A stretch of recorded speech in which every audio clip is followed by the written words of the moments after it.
Here we are, guys, in part 6 of this story. What if Naruto was smarter than he appeared to be in the manga? What if he resembled his father more than his mother, both physically and psychologically? Naruto is wise and powerful. Please remember to like, subscribe, and share with your friends. Now, let's begin. Naruto slowly opened his eyes, thankful for the dimness of the room. He lay off on the bed, staring into nothing and thinking of nothing, and cleared all the sleep from his eyes. Sitting up, he was happy to find that he no longer felt exhausted and tired like yesterday evening. In fact, he could say with certainty that aside from having chakra control problems, he was in top physical condition. Looking around the room, he saw his two teammates sprawled out on their beds.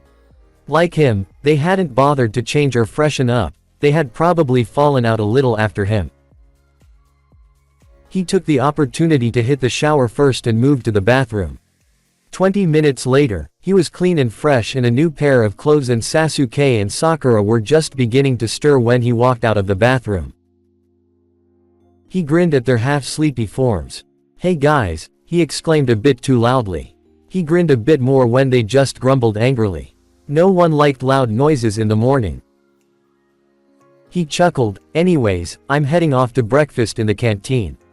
The bathroom's free if you want it." He walked to the door, and just when he was about to open it when he turned and smirked, "I don't know if the hot water is limited or not." Sasuke and Sakura froze for a moment, and for a moment, they just sat like that. Sasuke was the first to snap out of it and was about to rush into the bathroom when the door was knocked, causing the two genin to pause momentarily. If Naruto had not been a censor, he would have probably slapped an explosive tag on the door and backed away. However, he sensed two familiar chakra signatures outside. Kakashi-sensei and Gigi didn't know they would come this early. Then again, this is Orochimaru we are talking about, he mused as he opened the door.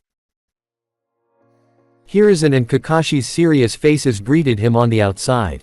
Behind him, Sakura and Sasuke also tensed up for a second before relaxing. Naruto wordlessly stepped aside to let them through and closed the door behind them.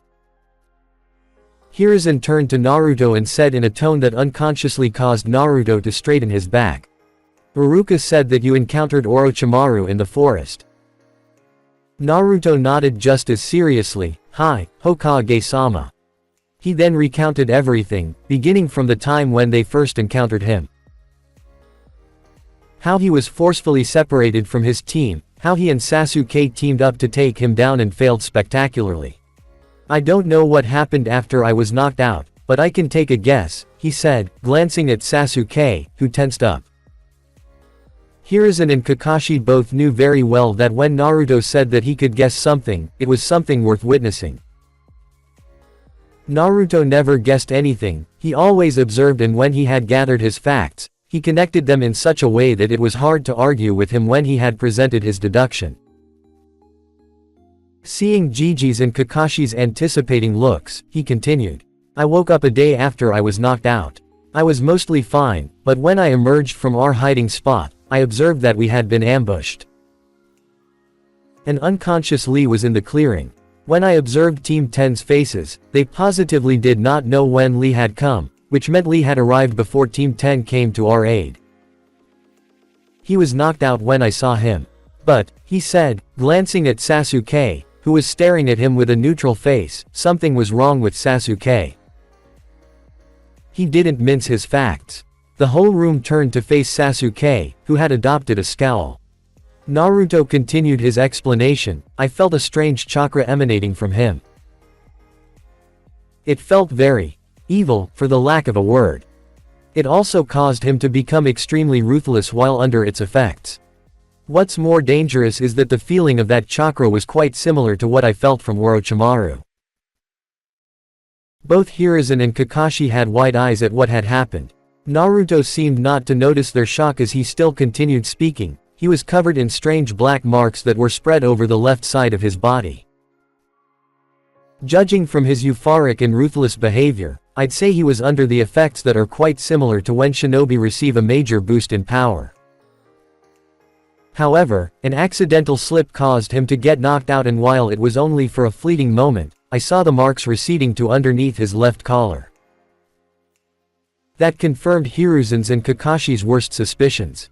Hiruzen turned to Sasuke and asked, but it was more like an order, "Sasuke-kun, can you please remove your shirt for a moment?" "Hi, Hokage-sama," came the quiet response from the boy. Sasuke deftly pulled his shirt off, and all the occupants in the room were wide-eyed, including Naruto, when they saw a strange mark on the left-hand side of his neck, its appearance not unlike the 3 tomos of Sharingan. "Okami," Hiruzen breathed out. This was not good at all. Orochimaru had come into the Chunin exams and had put his curse mark on Uchiha Sasuke of all people, who was a major flight risk. Orochimaru knew that Sasuke carried a deep, revenge-fueled desire within him to avenge his clan by killing his brother. He had offered a source of power and gave a glimpse of its effects to Sasuke. Hiruzen became even more worried that Sasuke will go to Orochimaru in hopes of controlling that power. Naruto curiously asked in disgusted fascination, "What the hell is that?" He had a feeling that this was quite familiar. Hiruzen turned to Naruto, "That is the curse mark of Orochimaru. I'm sure you know of this, Naruto." He gave a knowing look that confused the others in the room. Naruto furrowed his brow in thought, and it immediately came to him. Enko-sensei had showed him the same thing once on her neck. "Oh damn," he breathed out. Sasuke was starting to get irritated that the others were talking about him as if he was not even in the room. "What are you talking about?"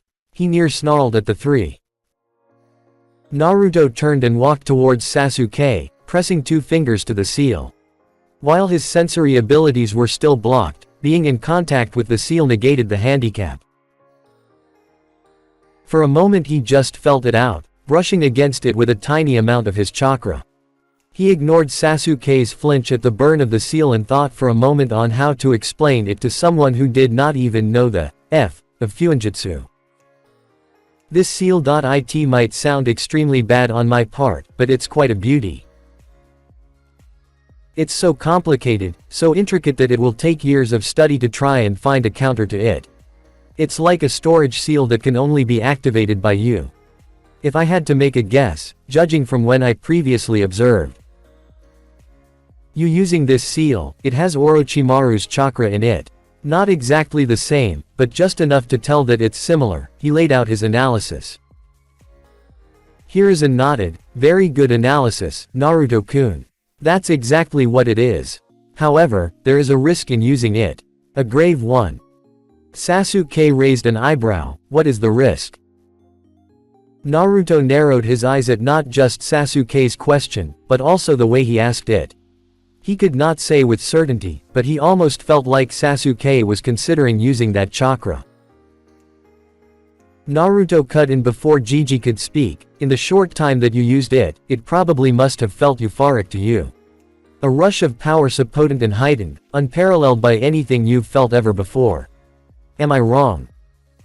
He pinned Sasuke with a stare that advised him not to lie. Not that he could anyway, with Kakashi and Hiruzen keeping a close eye on him. "Yeah," Sasuke answered hesitantly. Hiruzen and Kakashi were in awe of Naruto's deducing skills. If not for both of them knowing who his parents were, they would have thought he belonged to the Nara clan. Naruto picked up from his answer, almost mumbling more to himself rather than his superiors in the room. "And whatever feels to us that way, we are bound to resort using it again and again. Orochimaru must have kept this in mind when he designed the seal. Anyone who used its power would be tempted to use it repeatedly until they become dependent on its power." Turning to Sasuke, he said in a pleading tone, "Sasuke, no matter what, you have to absolutely avoid using that seal. I was told that it was nothing but a slave collar, a way for Orochimaru to make you kneel to him." Naruto carefully studied Sasuke's expression. By the end of his explanation, Sasuke looked angry that someone tried to make him dance to their tune. But underneath the anger, Naruto could see it. Sasuke was leaning towards using it when the situation gets worse. Judging by the looks on Gigi's and Kakashi's face, they had seen it too. Hiruzen spoke in a commanding tone, "We have no choice but to seal it immediately. For the good of others and your own." Naruto raised an eyebrow, "How will you seal it? There is only one such seal in existence and that too relies on the will of the recipient." Kakashi nodded, "I will seal it with the Fujihoin. But, as Naruto said, there's a catch," he said, glancing towards Sasuke. "What is it?" Naruto took up from where Kakashi left off, "The evil containment seal is only as powerful as you want it to be. The stronger your will to resist using that chakra, better will be the effects of the seal and better will it be contained." Kakashi stepped forward, "Come, Sasuke. You can relax after the sealing is over. We must do it now." Naruto smiled slyly, "I didn't know you were versed in the delicate art of sealing, sensei." Kakashi turned with a bored eye, "I picked up a thing or two from my sensei." Taking a hold of Sasuke, who had put on his shirt, he vanished in a swirl of leaves. Hiruzen proceeded to leave as Sakura closed the door to the bathroom. "Gigi," he called out. This was his chance to get his seal taken off. He lifted his shirt and jacket and molded some chakra to make his seal visible. "Can you remove this seal? Orochimaru placed it on me, and I don't think I want my teammates to know about my status just yet." Hiruzen studied the seal and saw what it was. "I can do it, but you better brace yourself," he warned before 5 kanji lit up on his fingers. On the count of 3. 1. He slammed the fingers onto the seal, exclaiming, "Gogyo Kane." He watched with satisfaction as the seal came off Naruto, who was unprepared and as such, fell on his butt. The 5-element seal disappeared from on top of his seal. Naruto glared at the old man, "Where was the 2 and 3, old man?" Sarutobi shrugged innocently, 2, 3. All the best for the next phase." He shunshined away just in time to avoid a barrage of shuriken. Naruto grumbled in irritation, but brightened up when he felt his consciousness being prodded by a familiar presence. He closed his eyes and when he opened them, he was in the valley again, underneath the tree that Kurama enjoyed so much. The said demon was lazily lying underneath it, his tail swaying behind him lazily, but magnificently. He stared at Naruto intensely, who grinned back. Naruto walked up to Kurama's head and sat down in front of him. "Are you alright, Kurama?" Kurama scoffed, sending hot air from his nostrils. "Such a seal can't affect me, but it did affect the seal your father placed on you. We aren't mutually inclusive." Naruto nodded in understanding. Kurama spoke again, "By the way, nice job on trying to fight Orochimaru. You were quite efficient in your attacks, if only to compensate for your weakness." Naruto simply waved that comment away. He had gotten used to Kurama's way of complimenting a long time ago. Also, the tag team that you formed with the Uchiha was quite impressive, considering how repulsive he acts towards you. Naruto turned serious. "Sasuke will do what's necessary to survive to face Itachi someday. Even if it means admitting his weakness right now and teaming up." Kurama gave a grunt to acknowledge him, but Naruto knew that Kurama could care less about Sasuke, or any Uchiha in general. "Alright, I'll see you later, Kurama." Kurama nodded and settled down for a nap. Naruto then exited his mindscape and opened his eyes in the real world. Only 5 seconds had passed. Naruto smirked at the time difference, opened the door and proceeded to breakfast. XXXXXXX.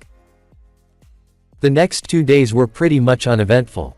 Naruto did not waste the time given to them. The day the seal was removed, his chakra control came back. He was better than before, hell, even his chakra pools had expanded quite a bit. Nothing interesting had happened in the 2 days, other than Naruto meeting Temari once again during breakfast. Nothing major had happened, except the two had made eye contact once and looked away quickly, both of them blushing heavily. It seemed that now that the tension of the second phase had passed, the awkwardness from the end of the first date had returned in full. They didn't meet each other again until the last day, when all the genin had assembled in an arena of sorts.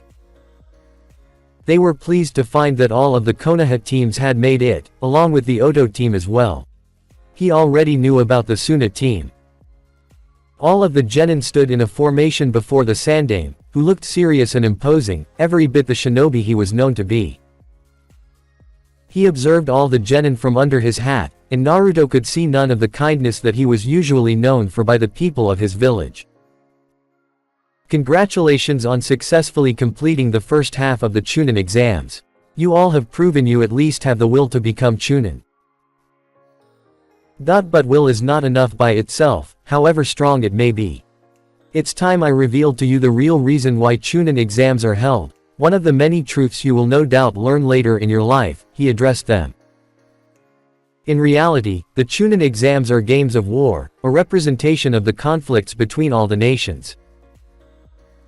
It is a chance for hidden villages to showcase the best of their shinobi, who strive to bring glory to their homes. Other nations, all potential clients of our profession will watch the battles. Naruto tuned the rest of the speech out as he frowned in thought. Basically, what Gigi was saying is that the Chunin exams are a show of strength from the hidden villages, and they were merely pieces of the whole game.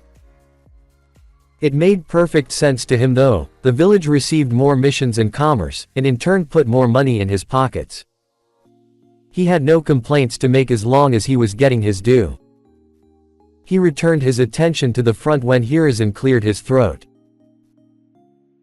Now, I will. He trailed off when a Jonin from the lineup of all senseis behind him jumped up and appeared in front of him in a kneeling position of respect. With all due respect, Hokage-sama, please allow me, the proctor of this exam, to explain. Naruto observed the ninja carefully.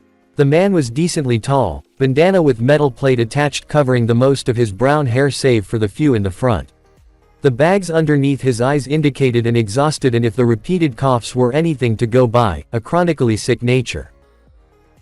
The Hokage nodded and moved back to stand in front of the lineup, his eyes sharp and present. The man cleared his throat and began speaking. My name is Gecko Hayate, and I am the proctor for the third exam. We usually don't do this, but it is being done this time. He said all that before being attacked by another coughing fit. The genin muttered among themselves as they tried to figure out the reason for the preliminary round. Shikamaru called out in irritation, "What? Why do we have to go through a troublesome round like this?" Like Hokage-sama explained, there will be people coming to watch this. Important people such as the royalty, businessmen. We want them to have a good time watching the fights. We didn't anticipate on this many people remaining after the second round. So for the best fights, the best fighters would be chosen. That being said, the rounds will start immediately, so if you don't feel your best, you can drop out right now. Your teammates won't be disqualified if you drop out, he explained. A hand rose up from the crowd, which Naruto identified belonging to one Yakushi Kabuto, the genin they had met back in the exam room. I forfeit. I have almost no chakra left, Kabuto said. Hayate nodded, always good to know your limits. You can leave. Kabuto nodded and walked away. Naruto's eyes narrowed in suspicion. He could easily sense chakra levels, and Kabuto's was almost full. In fact, he had more chakra than any genin assembled, barring Naruto himself. Naruto saw Ibiki speaking to the Hokage, who nodded.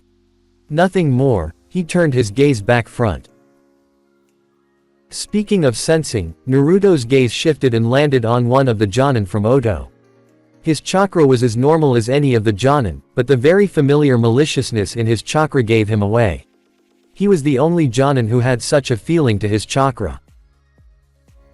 Not to mention, he failed to disguise his eyes. Naruto heard Kurama snigger as he thought, is Orochimaru an idiot or what?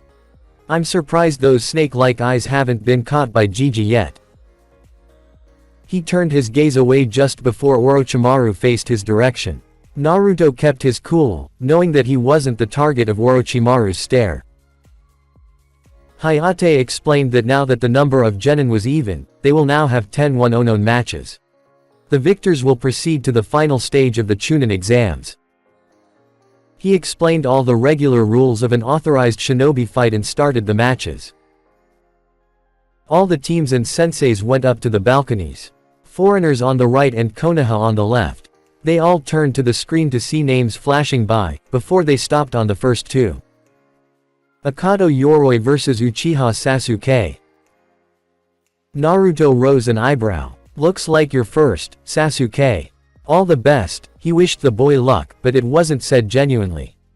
Honestly, it was getting harder and harder to trust Sasuke now. Enko had once told him that the cursed mark brought out the worst, the truest part of you. Naruto had taken a glimpse at the real Sasuke back in the forest, a maniac who would do anything for power, even kill his own. He had no love for his own people. Naruto watched as Sasuke went down. Sasuke was his comrade and as such, he would protect his comrades with his life, as was his duty. But to Naruto, that's all what Sasuke was to him right now. A comrade, nothing more. There was no friendship, no trust between them as of now. Sasuke officially lost them when he chose to use the tainted power and attack him with the intent to at least fatally injure him. Naruto would be wary of Sasuke now. Back in the arena, Hayate raised his hand before shouting, "Hajime." Yoroi placed his hands in a seal, "Let's do this." Naruto closely paid attention to the match. After Yoroi had placed his hands in a seal, his left hand had begun to emit a blue aura of chakra as he took off in a sprint towards Sasuke. Sasuke, for his part, simply stood still with his Sharingan active. I thought he wouldn't be able to use the Sharingan without being affected by the cursed seal. But no matter, I will win. Anyway, Yoroi panicked at first, then relaxed, continuing his assault. As soon as Yoroi threw his hand forward, Sasuke blocked it.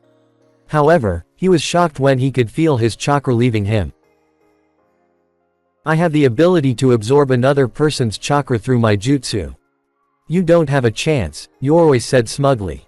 Sasuke grit his teeth and immediately lashed out, forcing Yoroi to disentangle from him.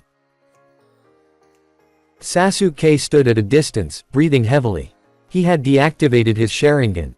Damn it. I was too careless. I can't afford to lose any more chakra.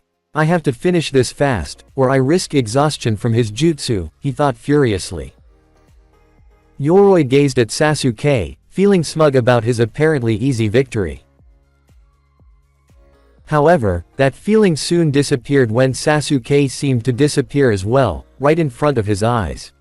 However, the Jonin and Naruto saw that Sasuke had just moved incredibly fast, crouching in front of Yoroi and delivering a kick to the boy's jaw. Naruto narrowed his eyes. That cannot be his speed. He was that fast only with the power of the curse mark. But that kick. Sasuke copied Lee, didn't he? Not bad at all. Yoroi was sent flying with the force of the kick. When Sasuke appeared below him, Yoroi instantly recognized the maneuver as the shadow dance. He had no time to be shocked at all. Shishi Renden, Sasuke executed a devastating 3-hit combo, with the last hit involving smashing Yoroi into the ground with such force that the boy was knocked out instantly. Sasuke stood back, breathing heavily and a scowl on his face. I can't believe I was pushed so far by this guy. I should have been able to defeat him no time at all.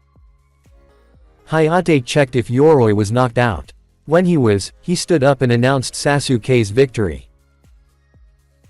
Ino and Sakura cheered loudly at the victory, and even Kakashi cracked a smile.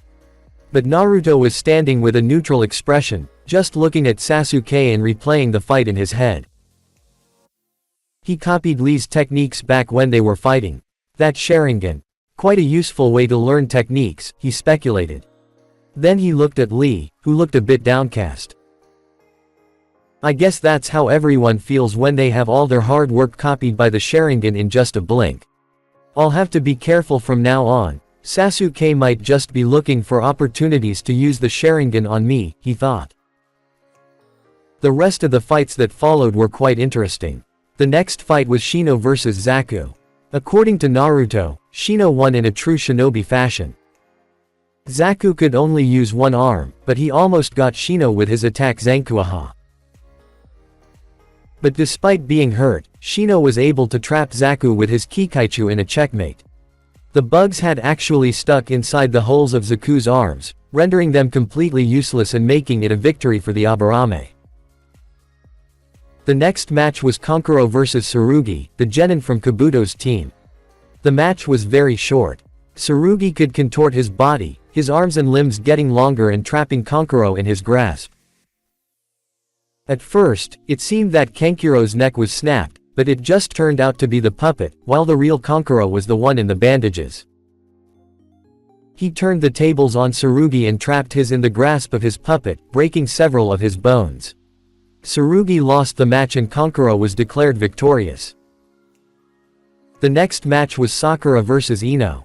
Honestly speaking, the fight was quite pathetic. It was nothing more than two fangirls fighting, though this time, Sakura was more focused on her fight rather than just impressing Sasuke. She managed to land many hits on Ino before Ino allowed her anger to take over. In an impulsive action, she cut her own hair, trying to show her resolve. Naruto just shook his head, feeling secondhand embarrassment on behalf of them. This is what ninjas of Konoha are supposed to be. The previous Hokages must be rolling in their graves. Both of them just knocked each other out. Kakashi went down to pick Sakura up, while Asuma picked Ino up. Naruto was honestly torn in his feelings about the next match. He didn't know whether to ogle Temari and admire her, or to feel bad about his fellow Konoha genin, Tenten. The matchup for Tenten couldn't have been worse. All the weapons that Tenten threw at Temari were effortlessly blown away by the other girl. Naruto shook his head. Tenten overly relied on her weapons and that was a glaring weakness. Without her weapons, Naruto doubted she knew any elemental jutsu. Tenten's final move, which was throwing all her weapons at Temari, was as useless as Naruto predicted. All her weapons were thrown back at her. Tenten flew up in the air, and was about to land on the ground when another swipe of Temari's fan sent the girl rolling on the ground, unconscious surrounded by her weapons.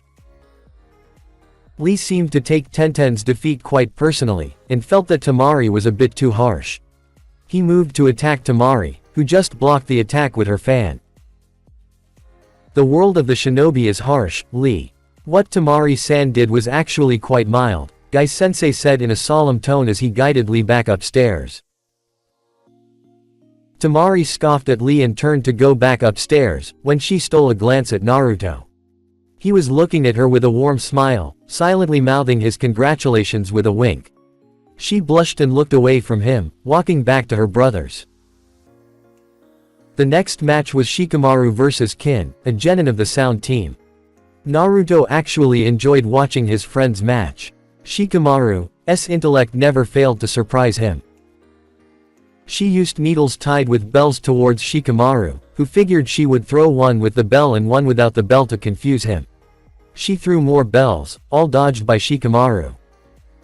But he was shocked to hear a bell behind him. Turned out she used a type of genjutsu based on sound, disorienting him.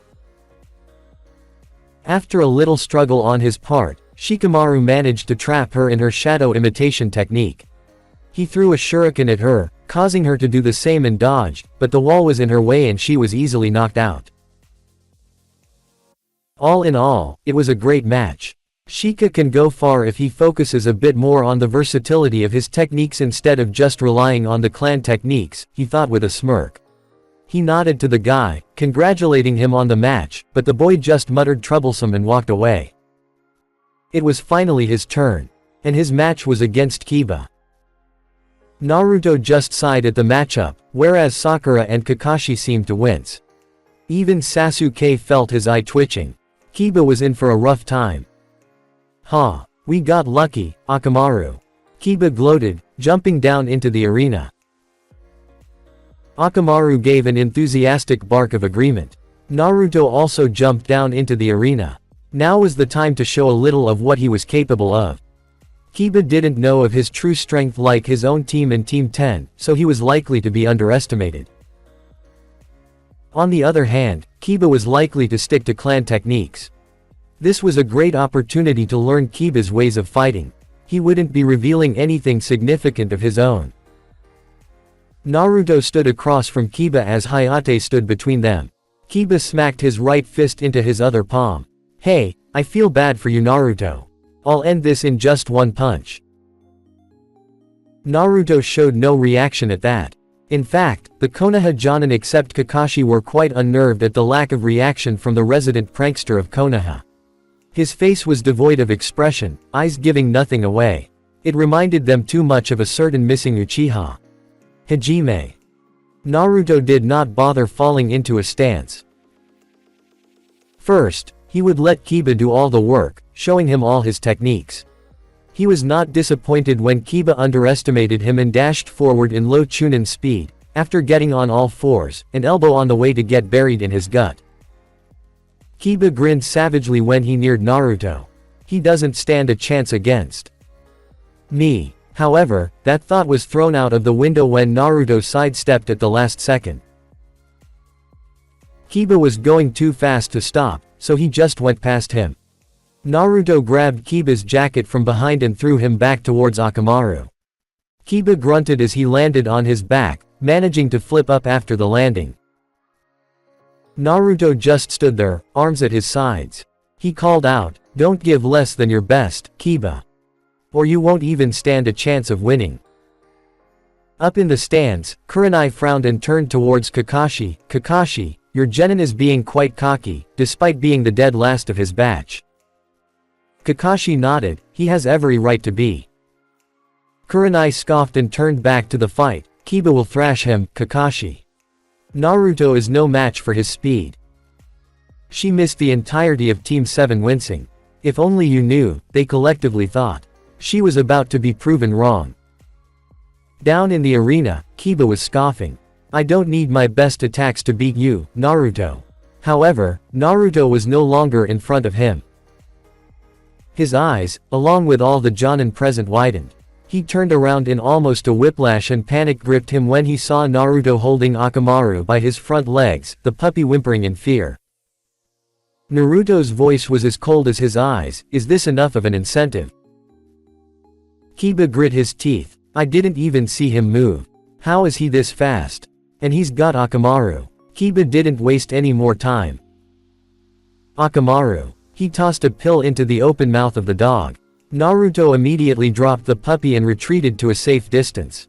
"Now I might get a warm-up, at least." He was wrong. Immediately after Orochimaru had swallowed the pill, he grew larger until he was a regular-sized dog, with red fur. Orochimaru dashed in a speed he did not possess earlier to Kiba's side. Kiba and Orochimaru then dashed together towards Naruto, with Kiba throwing smoke bombs around Naruto. He expected Naruto to get disoriented and confused, allowing him to hit the boy easily. However, Naruto surprised everyone again when he flash-stepped out of the smoke field in an instant and looked at the smoke screen intently. All the Jonin suddenly realized what Naruto was doing. He was scouting, analyzing Kiba's techniques and strategies to develop a counter-strategy. So far, Naruto had gathered quite some info on his opponent.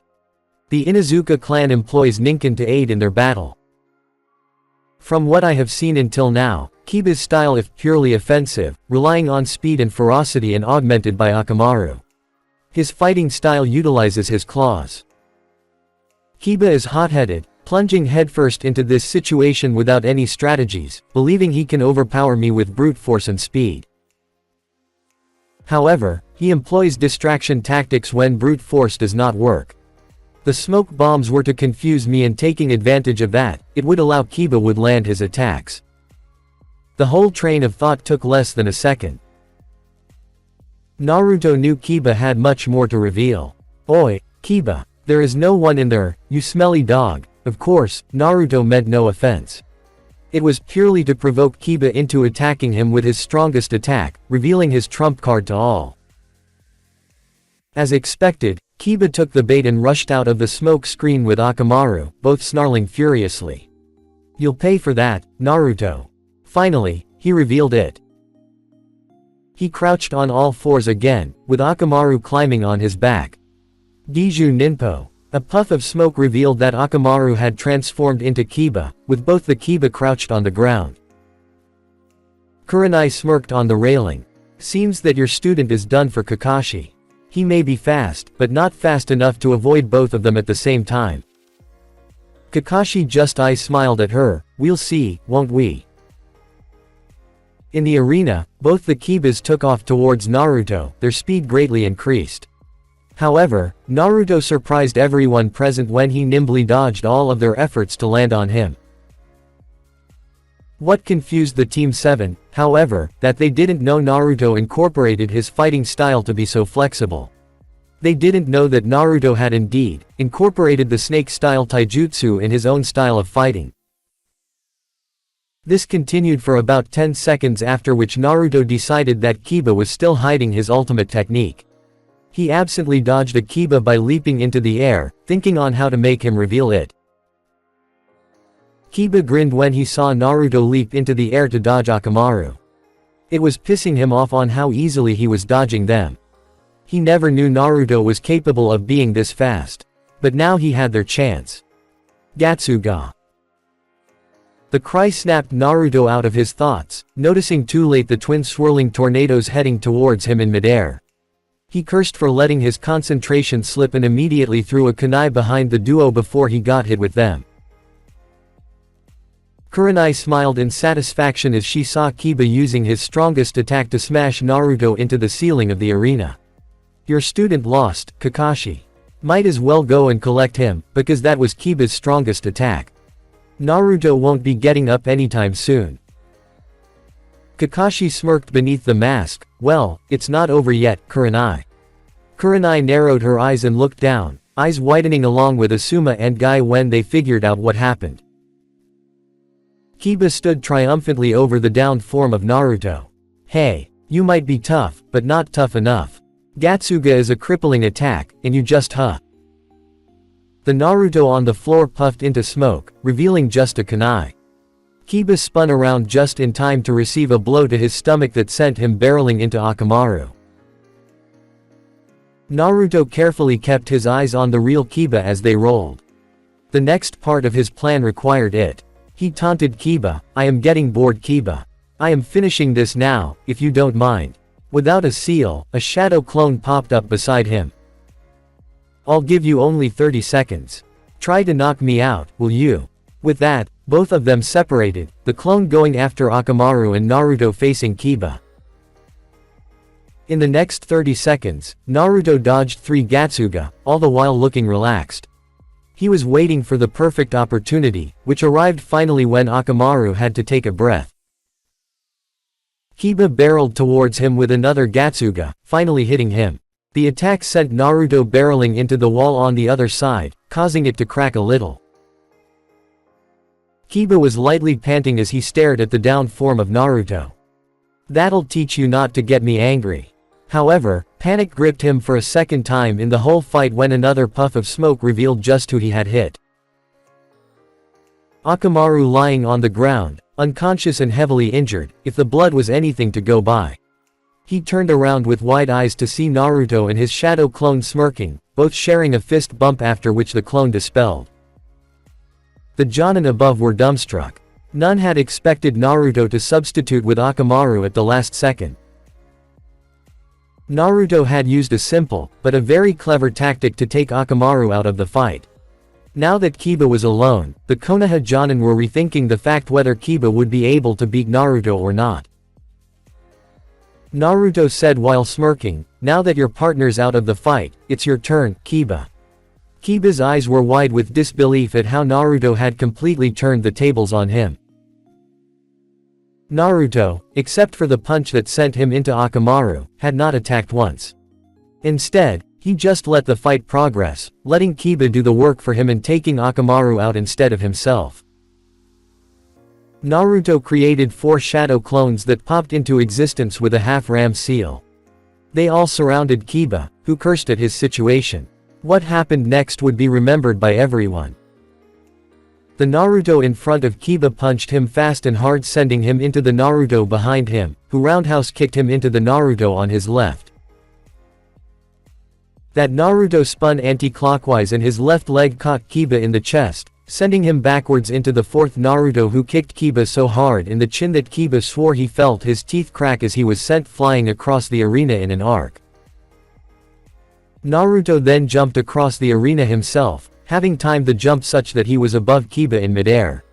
Ha! The cry was to denote the victory in his voice rather than the application of force. Spinning to gather momentum, he sent a punishing kick to Kiba's gut that sent him crashing into the ground, creating a mini crater.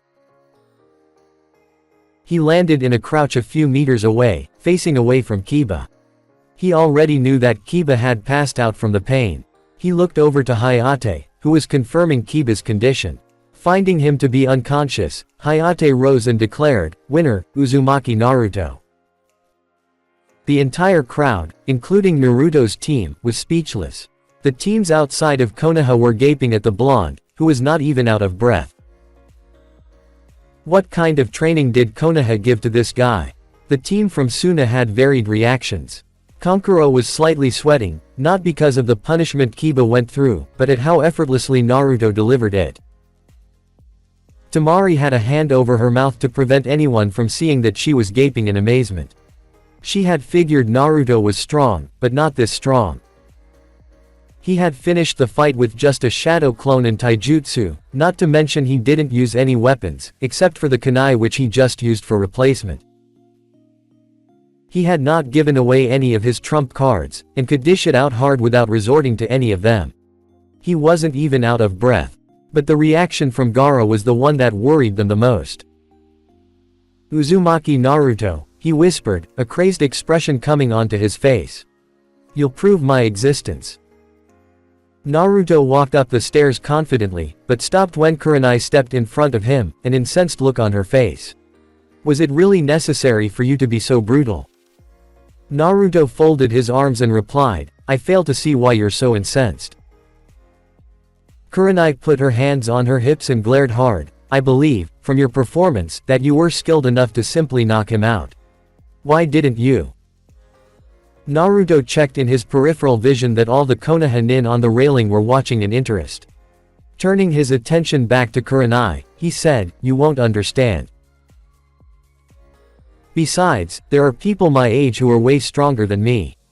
If this were a real battle, Kiba would have been dead 100 times over in 1 minute." He wanted to say more, but held it in. He just walked away, letting Kurenai take in his words. The Konoha nin had to admit that it was true. From the looks of it, Naruto had gone extremely easy on Kiba, not even putting much effort. If he had put effort, they didn't want to think about it. After the fights were finished, Hayate called out, "Will all the winners please come down to the arena floor? We have a few announcements." Sasuke, Shino, Temari, Kankuro, Naruto, Shikamaru, Neji and Gaara arrived at the arena floor as Hayate addressed them again. "Congratulations to you all. You 8 genin are the finalists that will compete in the finals of the Chunin exams in 1 month's time. It will be just how it happened today, except your opponent will be decided right now." He pulled out a small pouch filled with chits. "You will pull a number from the pouch and announce the number you have received along with your name. By those numbers you will be paired." He started with Naruto first and then went down the line. Uzumaki Naruto 1, Aburame Shino 6, Gaara 3, Kankuro 5, Hyuga Neji 2, Sabaku no Temari 7, Uchiha Sasuke 4, Nara Shikamaru -8 inches. Hayate nodded and read from the clipboard he was carrying. The final matches will be the following. Uzumaki Naruto vs Hyuga Neji, Gaara vs Uchiha Sasuke, Kankuro vs Aburame Shino. Sabaku no Temari vs Nara Shikamaru. He looked up from the board and addressed the genin. There will be 7 matches in total. The 5th match will be between the winner of the 1st and the 2nd. The 6th match will be between winner of the 3rd and the 4th, 7th between the winner of the 5th and the 6th. Sandaime stepped forward at this point. "Now that you know who your opponents are going to be, use the following month to prepare for the finals. Your village will be represented, so while preparing, keep that in mind. XXXXXXX. The next day, Naruto was walking at a comfortable pace to Training Ground 7, where he had sensed Kakashi. As he walked, he thought about what happened yesterday. Hinata had been pit against Neji, and it wasn't just cousin rivalry that was going on. Naruto had learned for the first time, listening to Neji talk, that the Hyuga were divided even among themselves. Hinata was the heiress of Hyuga, which meant that she was a member of the main house. Neji was a member of the branch house, and held a serious grudge against the main house, if his behavior towards Hinata was anything to go by. Naruto hadn't taken well to Neji verbally assaulting the already timid girl so much. Neji had to be stopped from landing a fatal blow to Hinata by the Jonin senseis. Naruto himself had sworn a blood oath to make Neji pay for what he did to Hinata. Maybe it was fate that they ended up being opponents. Who knows? Naruto didn't know the full story yet, but he won't be looking into it just yet. Right now, he needed to find Kakashi for his training. He leisurely walked into the training grounds and spotted Kakashi and Sasuke, both standing by the stumps. Kakashi, as usual, had his head buried in his porn while Sasuke just looked plain annoyed. He then spotted Naruto walking towards them in no hurry at all. "What are you doing here?" The annoyance was crystal clear in his voice. Naruto easily shrugged it off and replied, "I'm sure our sensei was expecting me. After all, we both need training for the Chunin finals." He easily smiled back, further annoying the Uchiha.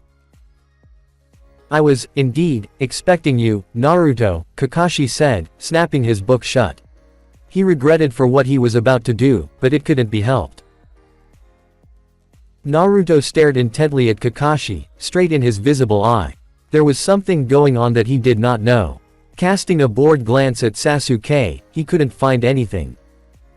Boy just looked annoyed and impatient. Impatient for what? Kakashi found it hard to stare his student in his eyes. Those eyes that were full of intelligence, but always looked bored. But now that Naruto was staring at him, trying to figure out what was going on, he didn't see Naruto. Instead he saw his sensei, who only looked disappointed at him, as if already knowing what he was about to do. Naruto stared at Kakashi, waiting for him to speak.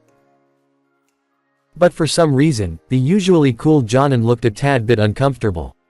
Naruto mentally sighed, thinking that Kakashi would need some prompting to speak. Bluntly pointing a finger towards Sasuke, he asked, "Why is he impatient?" The question caused Sasuke's neck to snap towards him. It also caused Kakashi to finally regain his wits. Before he could speak, Naruto beat him to it. "Anyways, I came to ask you to train us for the finals, Kakashi-sensei." He was careful to say, "us," and not, "me." "You see Naruto, the thing is, I won't be training you for the finals," he said, guilt bubbling up on the inside. The level of guilt grew exponentially when he learned what his student had come to ask for. But because of who Sasuke's opponent was, he needed to train him. Naruto for his part, simply stared at Kakashi like he was stupid. Inside though, he was a bit hurt. He knew Kakashi was the only man with a Sharingan still affiliated to the village and therefore, was the best person to train the last loyal Uchiha. But that excuse became invalid the moment he chose to become a sensei. As a sensei, he had to treat all his students fairly, without playing favorites. He could understand that Sasuke needed training because of who his opponent was, but that was no excuse to ditch his other students. What about him and Sakura? Naruto's posture straightened up, and he folded his arms across his chest. Other than the fact that Sasuke is facing Gaara and only you can train him with his Sharingan, what excuse do you have this time for ditching me and Sakura? He didn't mince his words. He had laid his cards onto the table, opting to see Kakashi's hand. Kakashi flinched heavily this time. The accusation was clear Naruto's voice, and his question had hit a bullseye. What excuse did he have? He could not form an answer. Naruto watched Kakashi struggle for words and fought to keep his eyes from narrowing. He felt anger for the first time since Wave Mission, and it was smoldering. He knew that he himself had received special training before, but it was justified considering his position as the lone Jinchuriki of the village. Why was Sasuke entitled to special training? Naruto simply put his arms in his pockets and turned around. He really wasn't in the mood to hear another half-assed excuse that Kakashi would likely give to him. Don't bother answering. I can see you have no excuse, Naruto said, walking away. Kakashi decided to change the topic to at least salvage what little he could. But I did find you another sensei, Naruto. Naruto stopped, but did not turn around. If you mean the closet pervert hiding in the woods behind us, thanks but I'll pass. He was in no way training with Ebisu of all people for something as important as the Chunin exams. He had met the man when he was training Konohamaru how to use the Warok no Jutsu. Needless to say, he was not impressed at all. The man's chakra was barely mid-jonin, and his attitude towards him pissed him off. Before using Shunshin to go away, he said without turning around. I don't know if you know or not, but Gaara's like me, maybe even stronger, he revealed, causing Kakashi to widen his eye in shock. Naruto continued, even people like you would be hard-pressed to beat him. He flickered away, not waiting to watch the man's reaction or Sasuke's confusion. He appeared in front of the Hokage tower, deep in his thoughts. He was sure everyone would remember what Gaara had done to Rock Lee yesterday. The guy, with his sand, had crushed Lee's hands and legs so brutally, without any hint of remorse or emotion, that even Naruto had sweat a little. Gaara was dangerous, and he himself didn't know how he would beat the guy. Kurama had told him that since the Ikibi was the weakest of all tailed beasts, he gave his host full access to his power very early, which is why Gaara was so deranged. Shukaku had been influencing Gaara ever since Gaara could talk, so it was bound to affect him some way. Naruto did not care to go through all the doors. He simply jumped up to the window, slid it open and announced, Yo Gigi. XXXXXXX. Sarutobi was glaring at the paperwork before him with all the hate he could muster. He was about to start on it when he felt an exceptionally large amount of dense chakra heading towards him. He was about to stand up when he heard the familiar voice, Yo Gigi. Sarutobi blinked at the blonde perched on his window, waving casually at him. However, he detected a small amount of sadness emanating from the boy. Naruto-kun, come in. He let the boy come inside and sit in front of him. He patiently waited for Naruto to speak.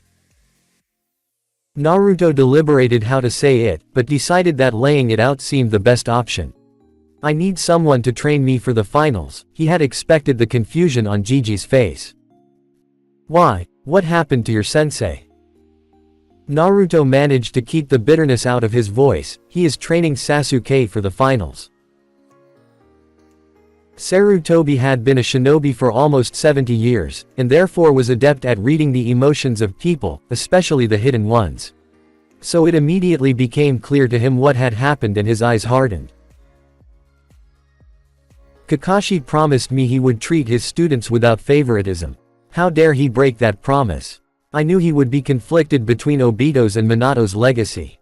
He should have at least found some middle ground instead of just tossing aside Minato's legacy. He raged mentally for a few more moments before calming down. Fortunately, he did have someone excellent who could train Naruto for the finals.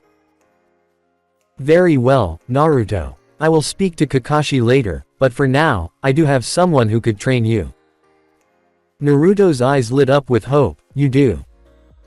Sarutobi smiled and nodded. Why, yes. He is in the village right now. Naruto looked confused for a second, but immediately grasped the meaning of that statement. A smirk spread across his lips. Is he now? Without waiting for him to respond, Naruto was gone in a swirl of leaves. Sarutobi chuckled, returning to his paperwork. He looked forward to seeing what Naruto did in the finals. Naruto immediately spread his senses, sensing every chakra signature he could. A particularly large chakra signature showed up on the outermost point of his range. Naruto smirked and ducked into an alley. After checking that no one was watching, he flashed to the location. He had put his formula around the hot springs as well. Appearing silently in a blue flash beneath the large man perched on the branch of a tree, shamelessly peeping into the women's side of the hot springs and giggling, Naruto reacted the instant he appeared, jumping up and kicking the man into the women's side of the bath. He then sat down to enjoy the show. There were definitely screams of women and the pained screams of Jiraiya filled the air. Naruto laughed heartily at the beating his godfather was going through. He had settled things with him a while ago, and had no problem making fun of the guy. He didn't stop laughing even when Jiraiya managed to leap over the fence and out of the war zone looking no worse for wear. He glared at the blonde brat on the branch, who was wheezing so hard that he fell down the branch, not even registering the fall. Jiraiya growled and was about to kick the brat when Naruto finally stopped wheezing and stood up. His face was flushed with all the laughing. "That's what you get for peeping, Ero Sennin," Naruto smirked, folding his arms. Jiraiya crossed his arms in a huff. "You know better than to interrupt my peeping time, Naruto," he muttered, though there was no heat in his voice. He then really looked at Naruto for the first time. He had grown well, standing over at 5 feet 2 and a well-built physique for his age. His hair was tied in his usual ponytail, and he still looked as bored and indifferent as ever. "Anyways, what do you want?" Naruto's expression turned serious and asked, with a hint of pleading in his voice, "Will you please train me for the Chunin finals?" Jiraiya smirked, having already known what Naruto was going to ask. He had no problem training his godson for the finals, but he wanted to test his resolve first. "What are you offering me in return of the training?" Naruto gave a deadpan stare. What happened to being a respectable shinobi? The people would be mighty disappointed to learn that the mountain toad sage is a stingy old man. Jiraiya shook his head, not at all offended. "I'm not talking about money." A lecherous grin spread across his face. "I'm talking about your Warok no Jutsu. It sounds very interesting from what Sensei told me." Naruto raised an eyebrow in interest. "You really are just a pervert, aren't you?" "Wrong," Jiraiya shouted, waving a finger. "I'm not just a pervert, I'm a super pervert."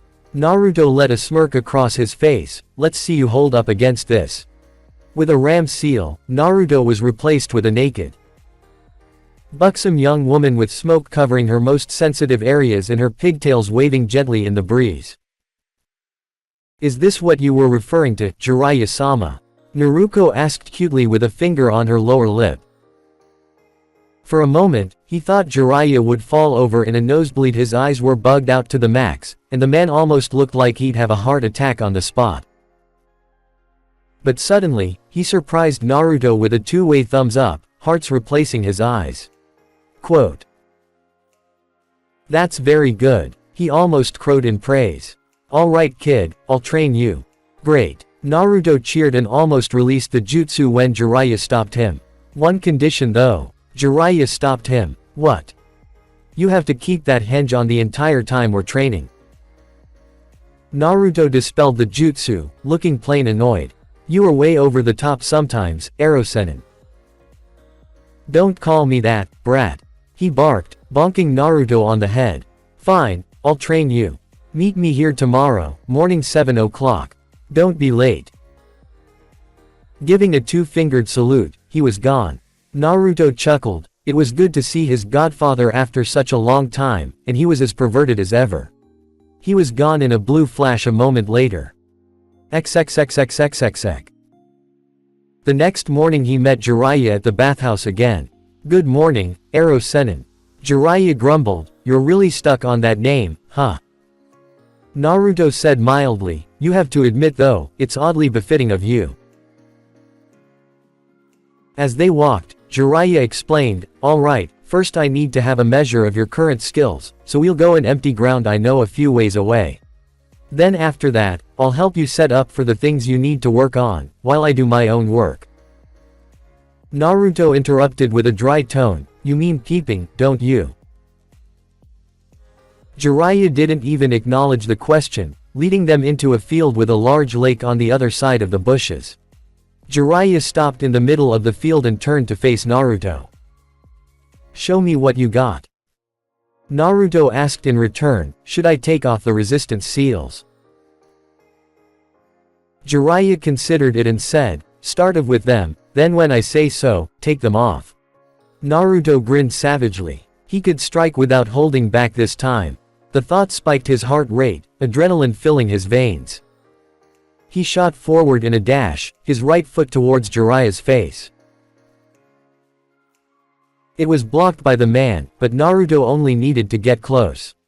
He engaged Jiraiya in an exchange of punches, kicks, palm strikes and jabs, never hitting the Sannin but not getting hit either.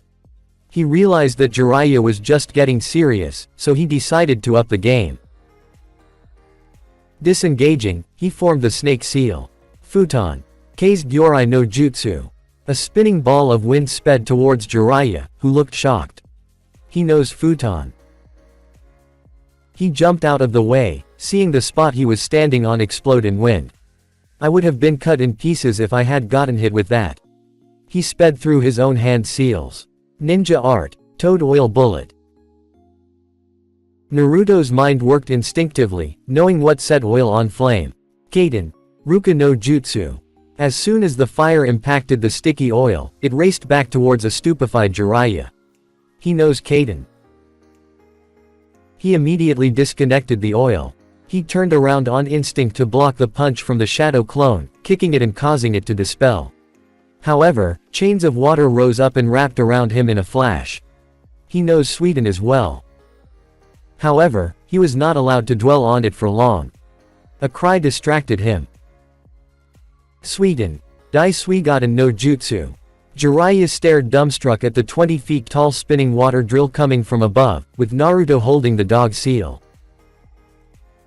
The drill crashed onto where Jiraiya was being held, creating a large explosion of water. Naruto stared at the spot where Jiraiya was, a wooden log in its place. His danger sense rang true, warning him from behind. He shunpoed just in time to avoid the heel that would have sent him through trees. Jiraiya blinked when he missed. What was that? Naruto then appeared in front of him, his face not giving away anything. Jiraiya rose an eyebrow, curious as to what the blonde was up to. "You're fast, Arrow Sennin. But are you faster than lightning?" he added a smirk in the end. Jiraiya only had a microsecond to get confused before Naruto was covered in red lightning of all things. Since the whole area was covered in water from Naruto's earlier jutsu, it acted as the medium for the lightning to race towards Jiraiya.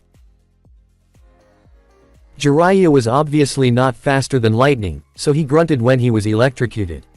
It only lasted for a moment, after which Naruto landed a direct kick in Jiraiya's gut, sending him flying backwards on his behind. Honestly speaking, the fight should have been over by now. Naruto didn't need to let up the lightning, otherwise Jiraiya would have been finished by now. But Naruto watched dispassionately as Jiraiya crumbled. He flipped back to avoid his face from meeting the ground. Jiraiya grinned as he watched Naruto settle into a strange fighting stance.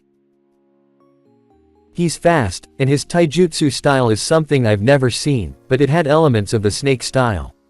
He hits hard and fast, even with the weights.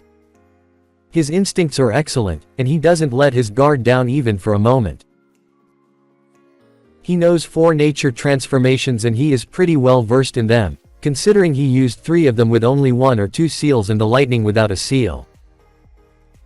He almost had me there, if I hadn't substituted at the last second. A Jonin would be hard-pressed to beat him right now. Alright brat, seals off. He felt a little nervous at the grin that appeared on his godson's face, but shook it off. This time, he took the initiative, dashing forward towards Naruto. However, he was once again surprised just how fast Naruto was. His speed was easily high Jonin, with the reflexes to match. Jiraiya was hard-pressed to find an opening the fight. He was forced onto the defensive when Naruto took out 2 kunai, held them in a reverse grip, and channeled wind chakra, causing the kunai to look like blue daggers. He was on the defense for a while before he managed to disengage with the help of an earth spike, sending Naruto back. Naruto threw the kunai mid-air with deadly accuracy, which Jiraiya avoided by the skin of his teeth. Naruto landed and looked at him, and Jiraiya had to admit he was more than a bit unnerved at the grin Naruto was showing. Naruto then took out 2 exploding tags between fingers of both hands, held them in a cross and threw them such that they were on either side of Jiraiya, who scoffed. "If you think 2 explosive tags can take me out, think again." But then he cursed and jumped back, because somehow, the tags were multiplying. "Gojo Kibaku Fuda," Naruto exclaimed. A series of successive explosions shook the area. When the smoke cleared, as expected, Jiraiya wasn't there. He spread out his senses, but it seemed Jiraiya had a way to block himself from sensor-type ninjas. He sniffed the air, looking for the distinctive smell of oil, but other than in the clearing, it was nowhere. But he wasn't out of his options just yet. He still had yet to reveal his trump card. Hiraishin. Jiraiya may have been able to block himself from his senses, but Naruto could always sense where he had placed his jutsu shiki. Along the course of the fight, Naruto had placed his formula on the ground in multiple spaces. All of them were in his vision, all except one. Jiraiya in a tree 50 feet behind Naruto. Naruto wasted no time in flashing. Jiraiya closely observed Naruto while under a jutsu that prevents anyone from sensing him. He is good, better than what Minato was at his age. He's faster than most of the Jonin that I know. What is that technique, though? It seemed like a short-ranged shunshin, but not the shunshin.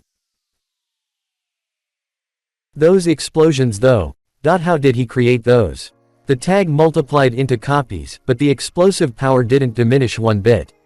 It was a truly ingenious seal. He is easily mid to high Jonin level. But now that the enemy is hidden, what will you do next, Naruto? He was flabbergasted, however, when Naruto disappeared in a blue flash. Naruto grinned as he connected a solid kick to the real Jiraiya's cheek for the first time in the fight, sending him flying through 2 trees and straight back into the clearing. Jiraiya flipped onto his feet, ignoring the pain completely and staring open-mouthed at Naruto, who used his shunshin-like technique to appear in front of him. That was. He didn't get a chance to finish as Naruto disappeared in a blue flash again, appearing right in front of Jiraiya and punching him in the cheek. Jiraiya staggered back, clutching his tender jaw. Naruto disappeared again, reappearing behind Jiraiya in less than a second. A double palm thrust sent Jiraiya flying straight into the path of a tree. However, he already knew what he wanted to know. Jiraiya easily landed sideways onto the tree, then jumping down. He stared at Naruto in shock, who was smirking. His voice was barely above a whisper, "You mastered the Flying Thunder God." Naruto nodded, still smirking. He kept smirking when Jiraiya chuckled, which progressed into deep bellowing laughs. He hadn't had this much fun in a fight since Minato. He calmed down and stared at Naruto with a grin. "Kid, you could beat most Jonin with what you have right there," he remarked, and his opinion of Naruto only rose higher when he replied. "True, but there is always room for improvement," Naruto conceded. He still wanted to improve. He was still only 13 years old, so he had a lot of room for improvement left. Jiraiya asked with some hope in his voice, "Naruto, how would you like to become my apprentice?" Naruto's eyes lit up, "Really?" Jiraiya nodded with a smile. He would make a damn good shinobi out of this kid, even stronger than Minato. Naruto jumped up in joy, "Yata." Naruto looked at Jiraiya with his blue eyes shining, "Does that mean?" He didn't even finish his question when a scroll appeared in Jiraiya's hands, offering it to Naruto. Naruto opened the scroll and his eyes softened when he saw the name of the latest Toad Summoner. "Dad." His eyes moistened as he rubbed them. He took out a kunai and cut his right thumb. Just as he was about to sign on it, Kurama stopped him. "Wait, Naruto." Naruto's thumb stopped short of the scroll, brow furrowing in confusion with Jiraiya. He looked over to Jiraiya, pointing towards his stomach and then to his mind. Jiraiya's eyebrows rose disbelievingly. The Kyuubi is speaking to you. Naruto nodded absently as he put his thumb in his mouth. What is it, Kurama? Don't sign the contract, the fox rumbled. Naruto rose an eyebrow in challenge. Why not? They are powerful. What he heard next caught him off guard. The fox contract is even more powerful. Naruto couldn't help but blurt it out. You want me to sign the fox contract? Jiraiya's eyes widened. There is a fox contract. He couldn't believe that the Kyuubi of all beings was trying to persuade Naruto to sign a contract that was the same as its species. He watched as Naruto's face cycled through different expressions. First shock, confusion, challenging, speculation, agreement and finally resignation. Naruto sighed. Kurama wants me to sign the fox contract, Ero Sennin. Kurama. Naruto gave him a look. The Kyuubi has a name, you know. And he won't accept me signing any other contract than that of the fox. He looked up to Jiraiya with worried eyes. Does that mean I won't be able to become your apprentice? Jiraiya was frowning, and that only fueled Naruto's worry. Are you friends with Kurama? Naruto looked confused as to why Jiraiya was asking this question, but nodded. Jiraiya then surprised Naruto by chuckling. No worries Naruto, he declared. You might not become a toad summoner or apprentice, but you will still be my apprentice. Who knows, you might even become a better summoner than me one day. Jiraiya was deeply hurt and sad that Naruto won't be able to become a toad summoner like him or Minato. But he really didn't want to antagonize the demon fox residing inside Naruto, not to mention the prophecy that the toads gave him. The key to Naruto's seal was with the Toad clan, so Jiraiya was the only one who can give it to him now. He hates toads. Jiraiya blinked, snapping out of his thoughts. What? Naruto ignored Kurama's enraged yells. He doesn't want to be associated with toads. The reason he explained for a long time how foxes are superior to toads in every way is because he can't be upfront about his feelings. Jiraiya was finding it hard not to chuckle, lest the Kyuubi forcefully send some chakra into Naruto in an attempt to kill him. The aspect of Kurama he just learned, it was surprisingly human. He figured it was fair reason for Naruto not signing the Toad contract. But that left a problem. Where will you find the fox contract though?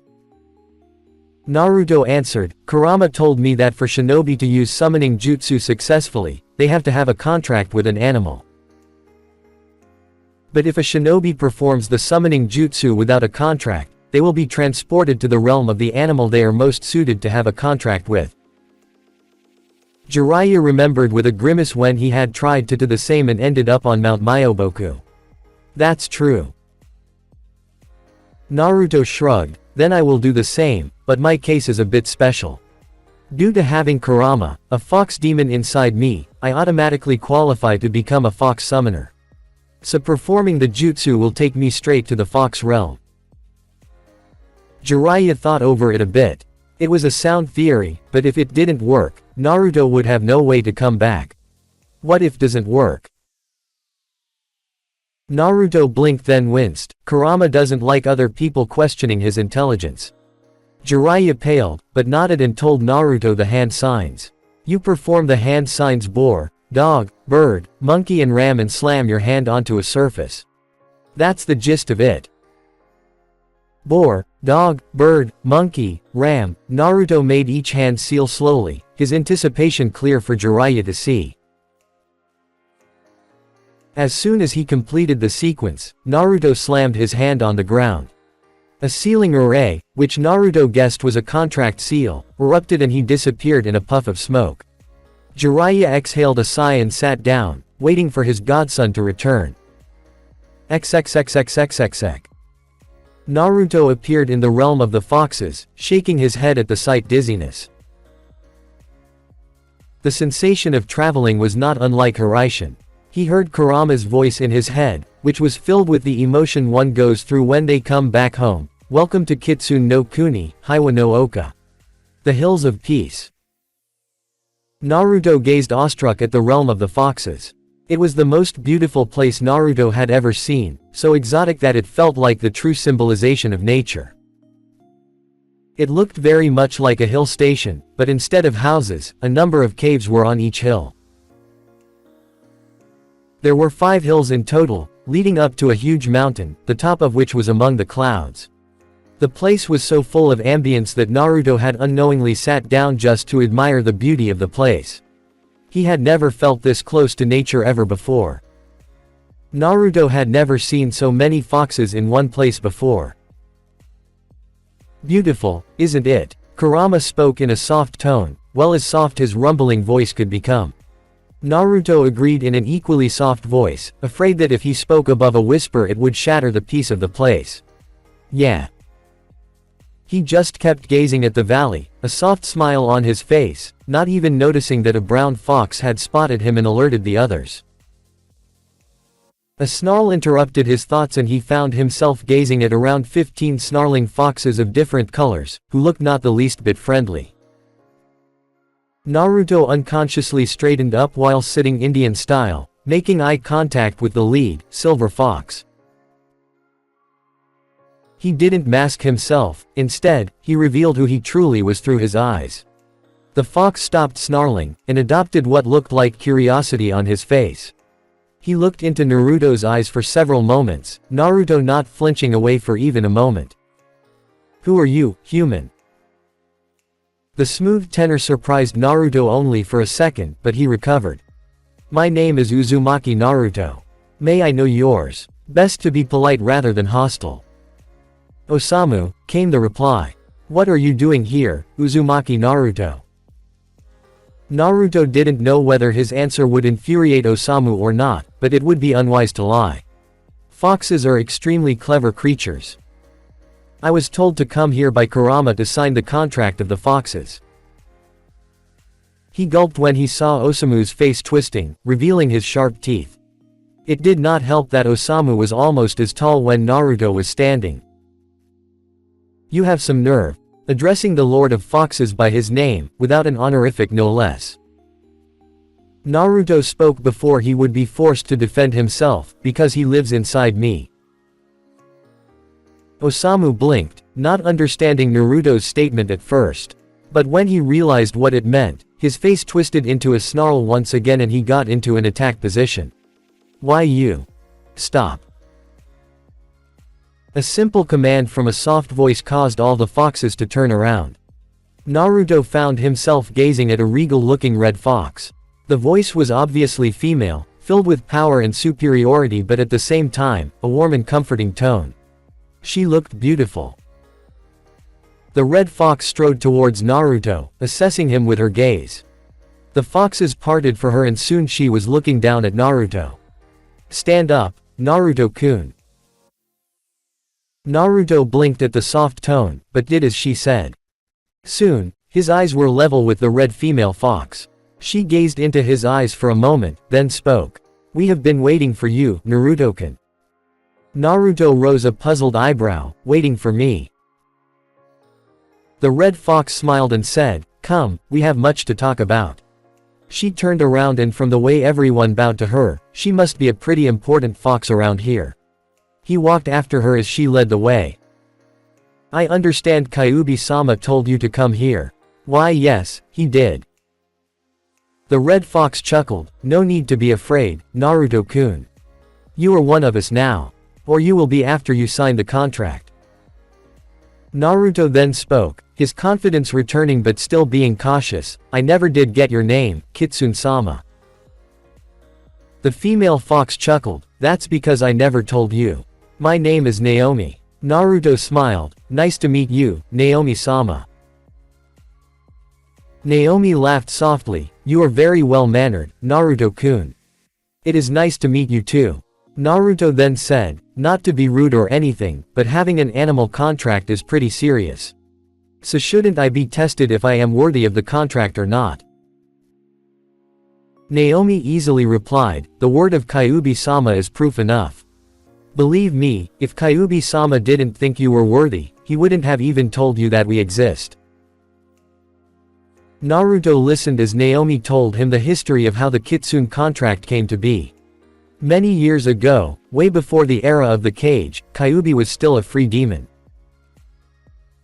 It was a misconception that Kyuubi randomly attacked human settlements.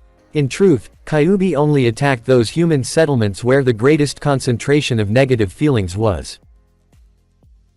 People were right to fear the Kyuubi, but they started taking out their anger on the normal foxes, attacking and killing a fox whenever it came into their sights.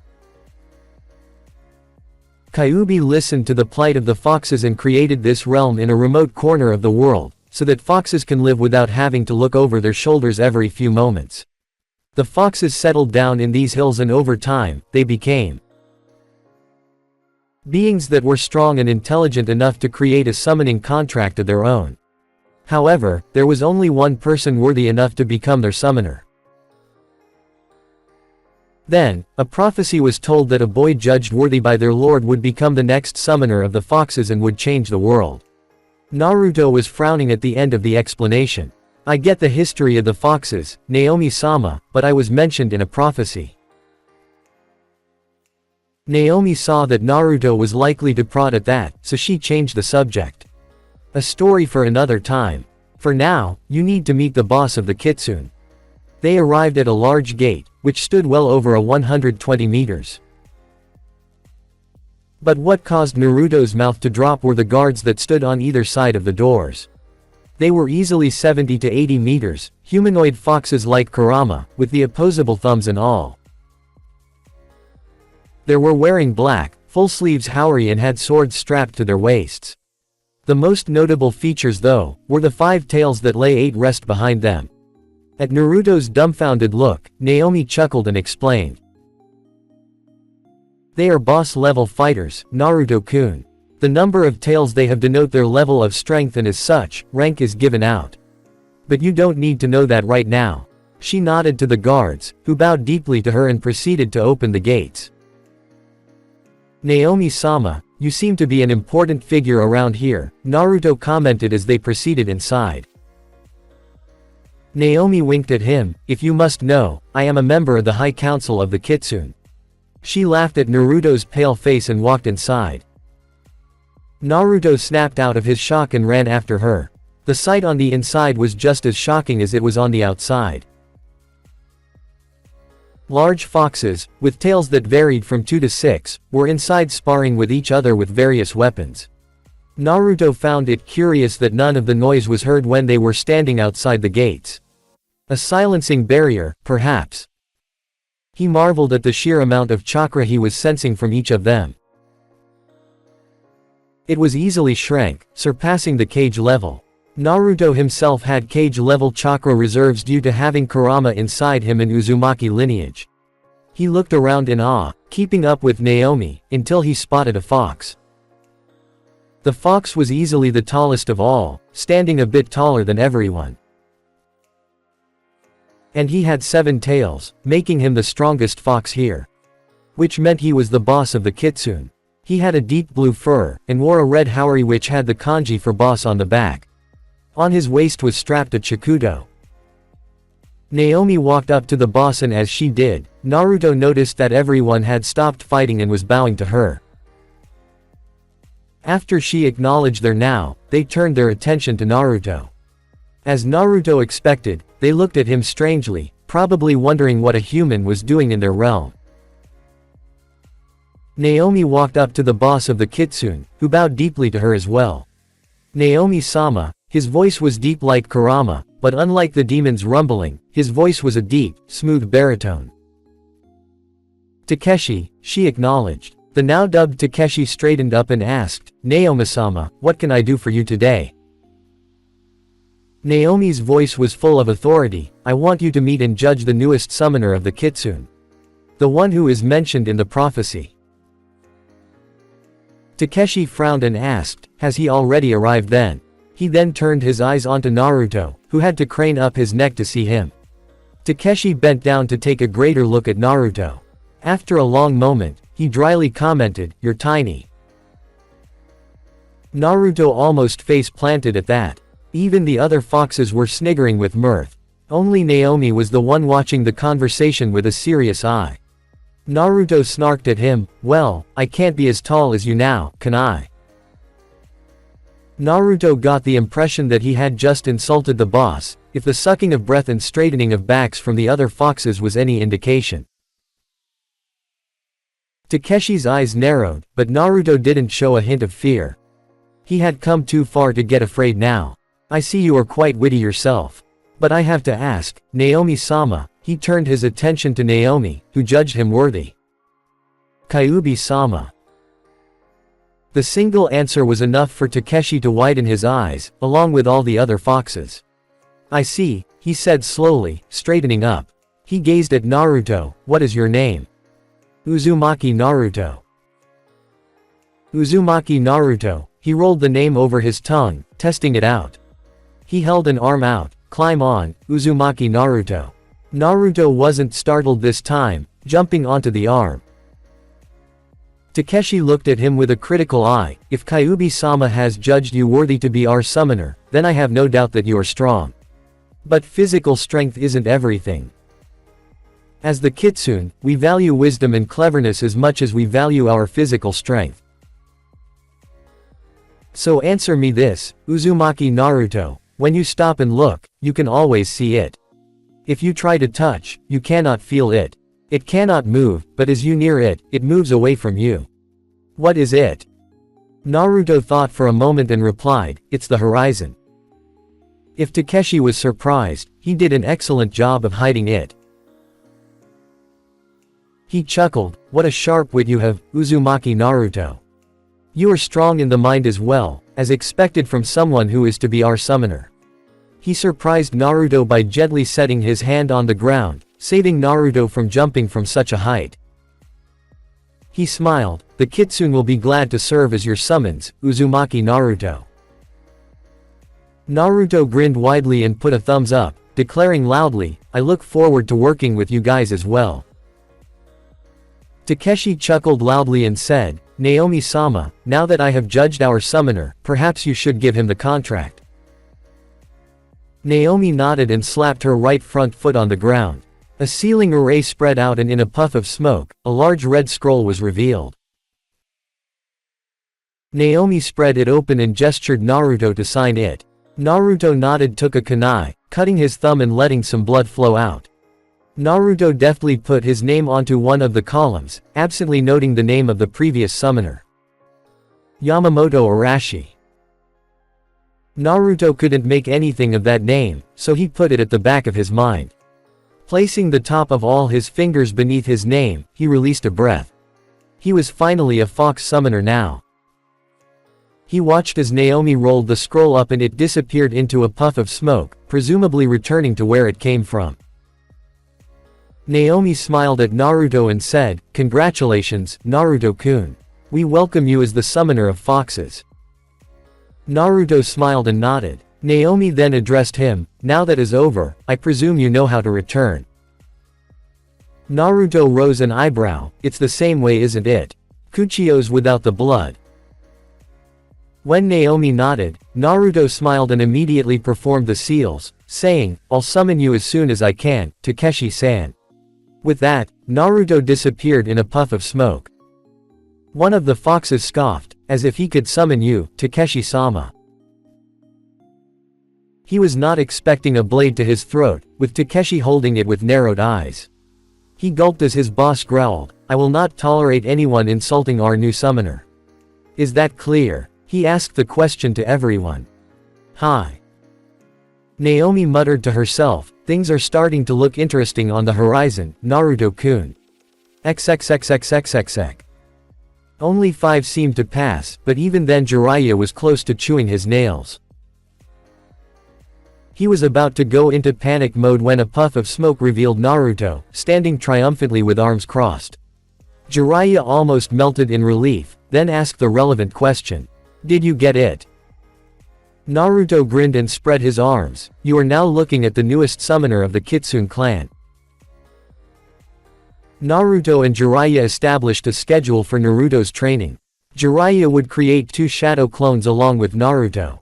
He would remain with the original, while the other two would practice in Fuinjutsu and Ninjutsu. Naruto was already master of Fuinjutsu, so there was not much teach him that he didn't already know. Instead, they were working on new seals that he could use in the future. Not just in the Chunin exams, but against other opponents as well. Naruto's grasp on ninjutsu was pretty solid, not to mention his vast repertoire of them. He knew more C to B rank jutsus rather than the A ranks, and he used them very efficiently. He usually preferred using Suiten and Futon, but his Kaden and Raiden were equally good. Jiraiya was training him in A-B rank fire jutsu, Kaden, Hanusuda. Since Naruto knew that his opponent was primarily a taijutsu type fighter, he would have to fight hand to hand at some point. But Naruto knew that the Hyuga preferred to stick with their gentle fist. He already had a good repertoire of mid to long range jutsus to fight. Also, he knew the gentle fist targeted the tenketsu, the points in chakra network that control the flow of chakra. But just like Tenten, Neji couldn't have found a worse opponent since Naruto didn't have a chakra network, so Neji's fighting style was already null and void. Add to the fact that the Hyuga see learning elemental jutsu beneath someone of their stature, and Neji is totally crushed. The original Naruto was concentrating on increasing the speed of his reflexes in taijutsu against Jiraiya. Naruto found out on the first day of their training that Jiraiya was holding back a lot. Their routing was something like this. First, the Sannin would check whether Naruto's resistance seals were actually affecting him or not. Based on that, he would let it remain or change them to a higher level. Then he would tell him to just defend. Naruto would have impressive bruises by the end of the defensive sessions.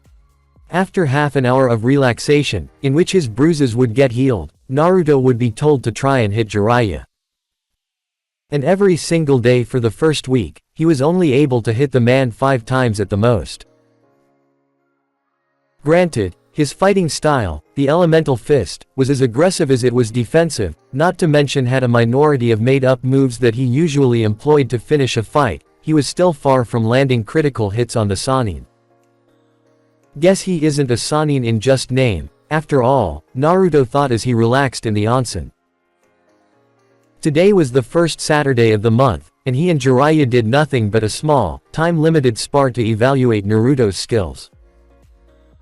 Naruto had mastered the blazing hands in a total of just 4 hours, and spent rest of the week trying to incorporate it into his fighting style. Jiraiya had released him early because Naruto was to do his own training in the weekends. And Naruto planned to hit a long overdue task, his father's simulation room. He had 5 more levels to go, and Naruto planned to hit 4 of them in the following 4 weekends. He was confident that he would be able to complete with some, if not full ease. But he would worry about that later. Right now, Naruto felt nothing but exasperation along with resignation as he watched his godfather giggle perversely as he peeked onto the women's side of the bath. After their spar, Jiraiya had suggested they go to the onsen to relax. Naruto, the naive idiot that he was, readily agreed, saying he could use a hot bath. However, Naruto had planned on discussing a few things with Jiraiya about what he learned during the first week of the training month while relaxing. This was the first time he learnt that when Jiraiya suggested they relax in a hot bath, he really just wanted to peek on the women. Even though there were only 2 of them on the men's side, Naruto sunk lower in order to hide the fact that he was here with Jiraiya. Oh ho ho. This is good, very good, Jiraiya giggled lecherously as he gazed on the naked women on the other side. Naruto glared at his back fiercely, making the tiger hand seal. Chains of water rose up and wrapped around Jiraiya, viciously yanking him back into the water. Can't you stop being a pervert for just a moment and relax? Naruto dryly asked him as his head came out of the water.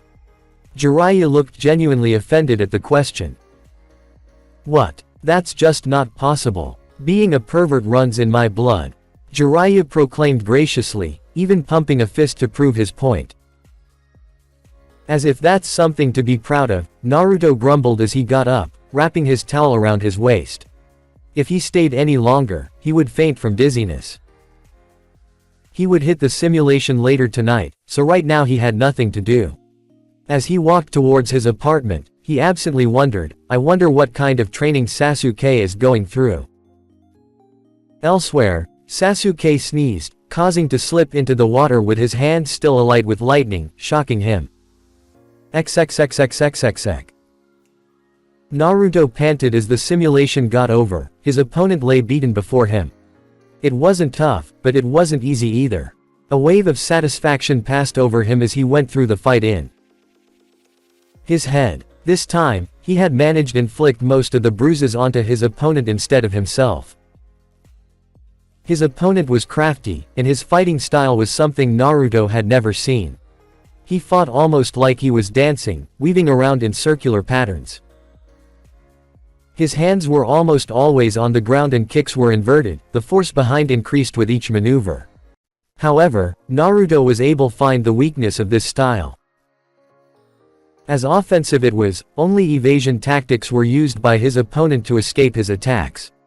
There weren't many blocks, so the upper body's only way to not get hit is to continuously keep moving in an acrobatic way. Naruto, however, was able to land in a few attacks before getting annoyed. His opponent's patterns were too erratic to find an opening and exploit it at the same time. So Naruto himself improvised.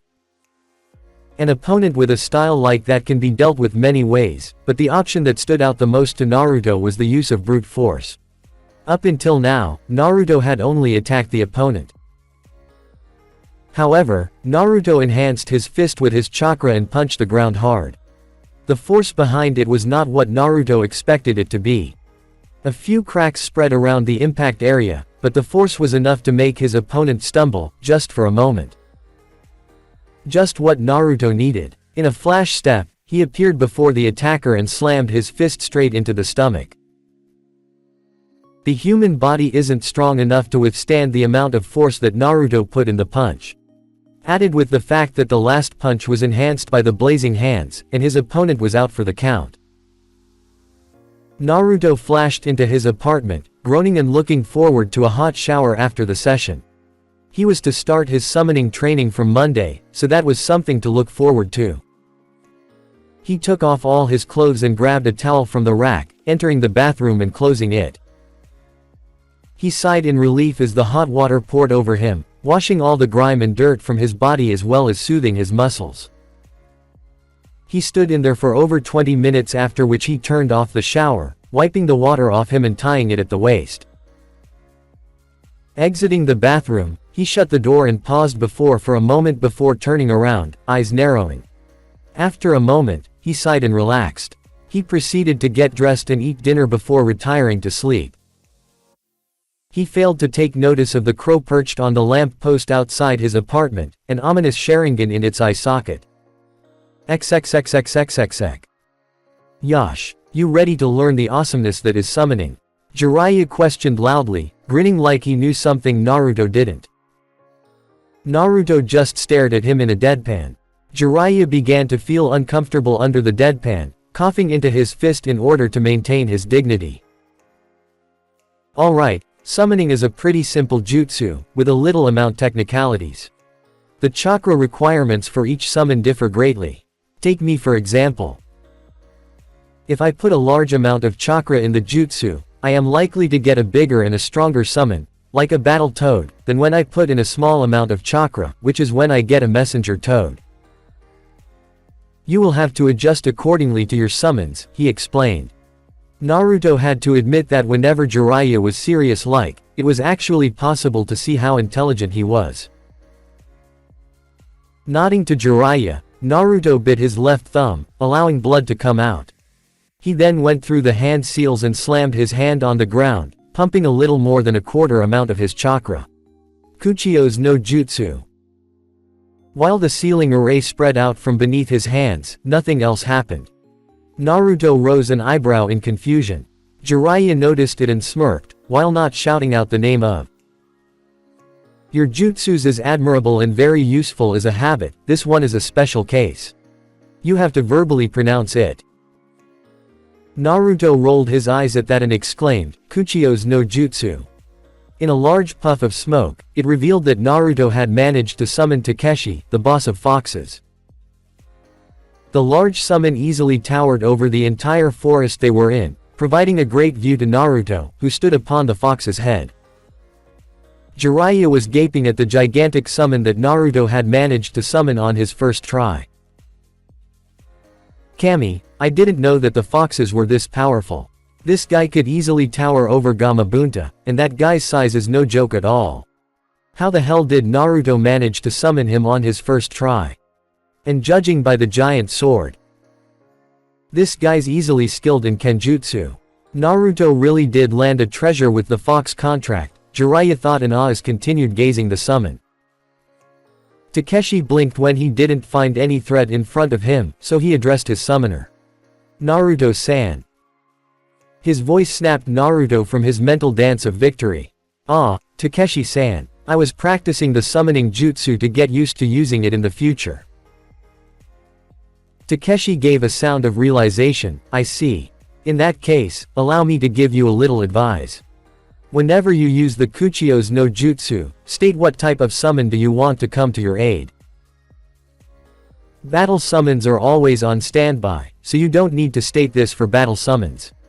But I have to say, it is nothing short of impressive for you to manage to summon me at your age," he complimented Naruto. Naruto blushed at the praise and rubbed the back of his head, chuckling sheepishly, "Thank you, Takeshi-san. And please, just Naruto is fine." Takeshi chuckled, "Very well, Naruto it is. And don't hesitate to call me if things get difficult for you, Naruto." He dispelled himself after that, returning to the realm of the foxes. Naruto easily landed in a crouch beside a stunned Jiraiya. "What the hell was that brat?" Jiraiya almost yelled with wide eyes. Naruto gave him an innocent look. "What do you mean?" Jiraiya pointed a finger at him. "Don't give me that look. How the hell did you summon the boss of foxes in your first try? Even I didn't manage to summon the toad boss on the first try." Naruto gave him a confused look. "All you have to do is pump the chakra and based on the amount, you get the summon, right? I pumped a significant amount in the jutsu right now."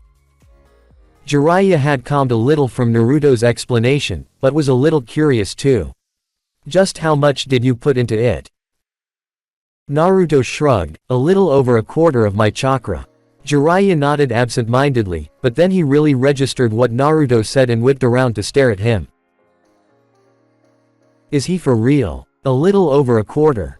Most people his age would have had chakra exhaustion trying to summon the boss and they would still fail. But then again, his reserves are steadily being increased by the seal, so that's that, he thought speculatively. "Well, brat, since you have shown that you can already summon the boss, we'll try to reduce the amount to see what you can get. Who knows, you might even get a personal summon of your own," Jiraiya suggested, mentally smirking when he saw Naruto's eyes lighting up at the words, "personal summon." Naruto grinned at the thought of having a fox partner. That would be so cool. He ignored Kurama's grumbles of, "I'm right here," and cut his thumb, flashing through the hand signs and slamming his hand on the ground. Kuchio's no jutsu. A burst of smoke revealed that he had managed to summon a white fox with black markings on its upper body, standing up to Naruto's waist. It had a white tail swaying lazily behind it while it peered up to Naruto with curious green eyes. "Who are you?" Its tone, a soft tenor, held a hint of curiosity mixed with cautiousness. Naruto grinned and pointed towards himself with his thumb. "I'm Uzumaki Naruto, the newest summoner of the Kitsune. Nice to meet you." He watched as the fox's eyes brightened up and almost laughed when the fox introduced itself in a similar manner, pointing towards itself with its opposable thumbs. "You're the newest summoner. This is awesome. My name is Raiden. The second son of the boss of the Kitsune and the most awesome Kitsune ever. Pleased to meet you." Man, Naruto had to stop himself from glomping the fox because his voice was just so damn cute. Naruto laughed at Raiden's introduction and said, "Pleased to meet you too, Raiden. You are actually the second summon I've summoned, you know." Raiden frowned. The second.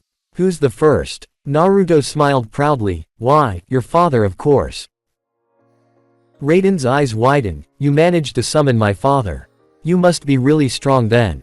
Naruto just closed his eyes and nodded, enjoying the moment and completely ignoring Jiraiya, who was gaping at the both of them. Kami, he's just like Naruto, he thought as he observed them converse. Raiden seemed come to some realization as he tugged at Naruto's lower, gaining a curious look from the boy. Naruto, do you know what this means? You summoning me? His voice seemed to grow with excitement as he voiced his question. Naruto raised a confused eyebrow. No, what does this mean?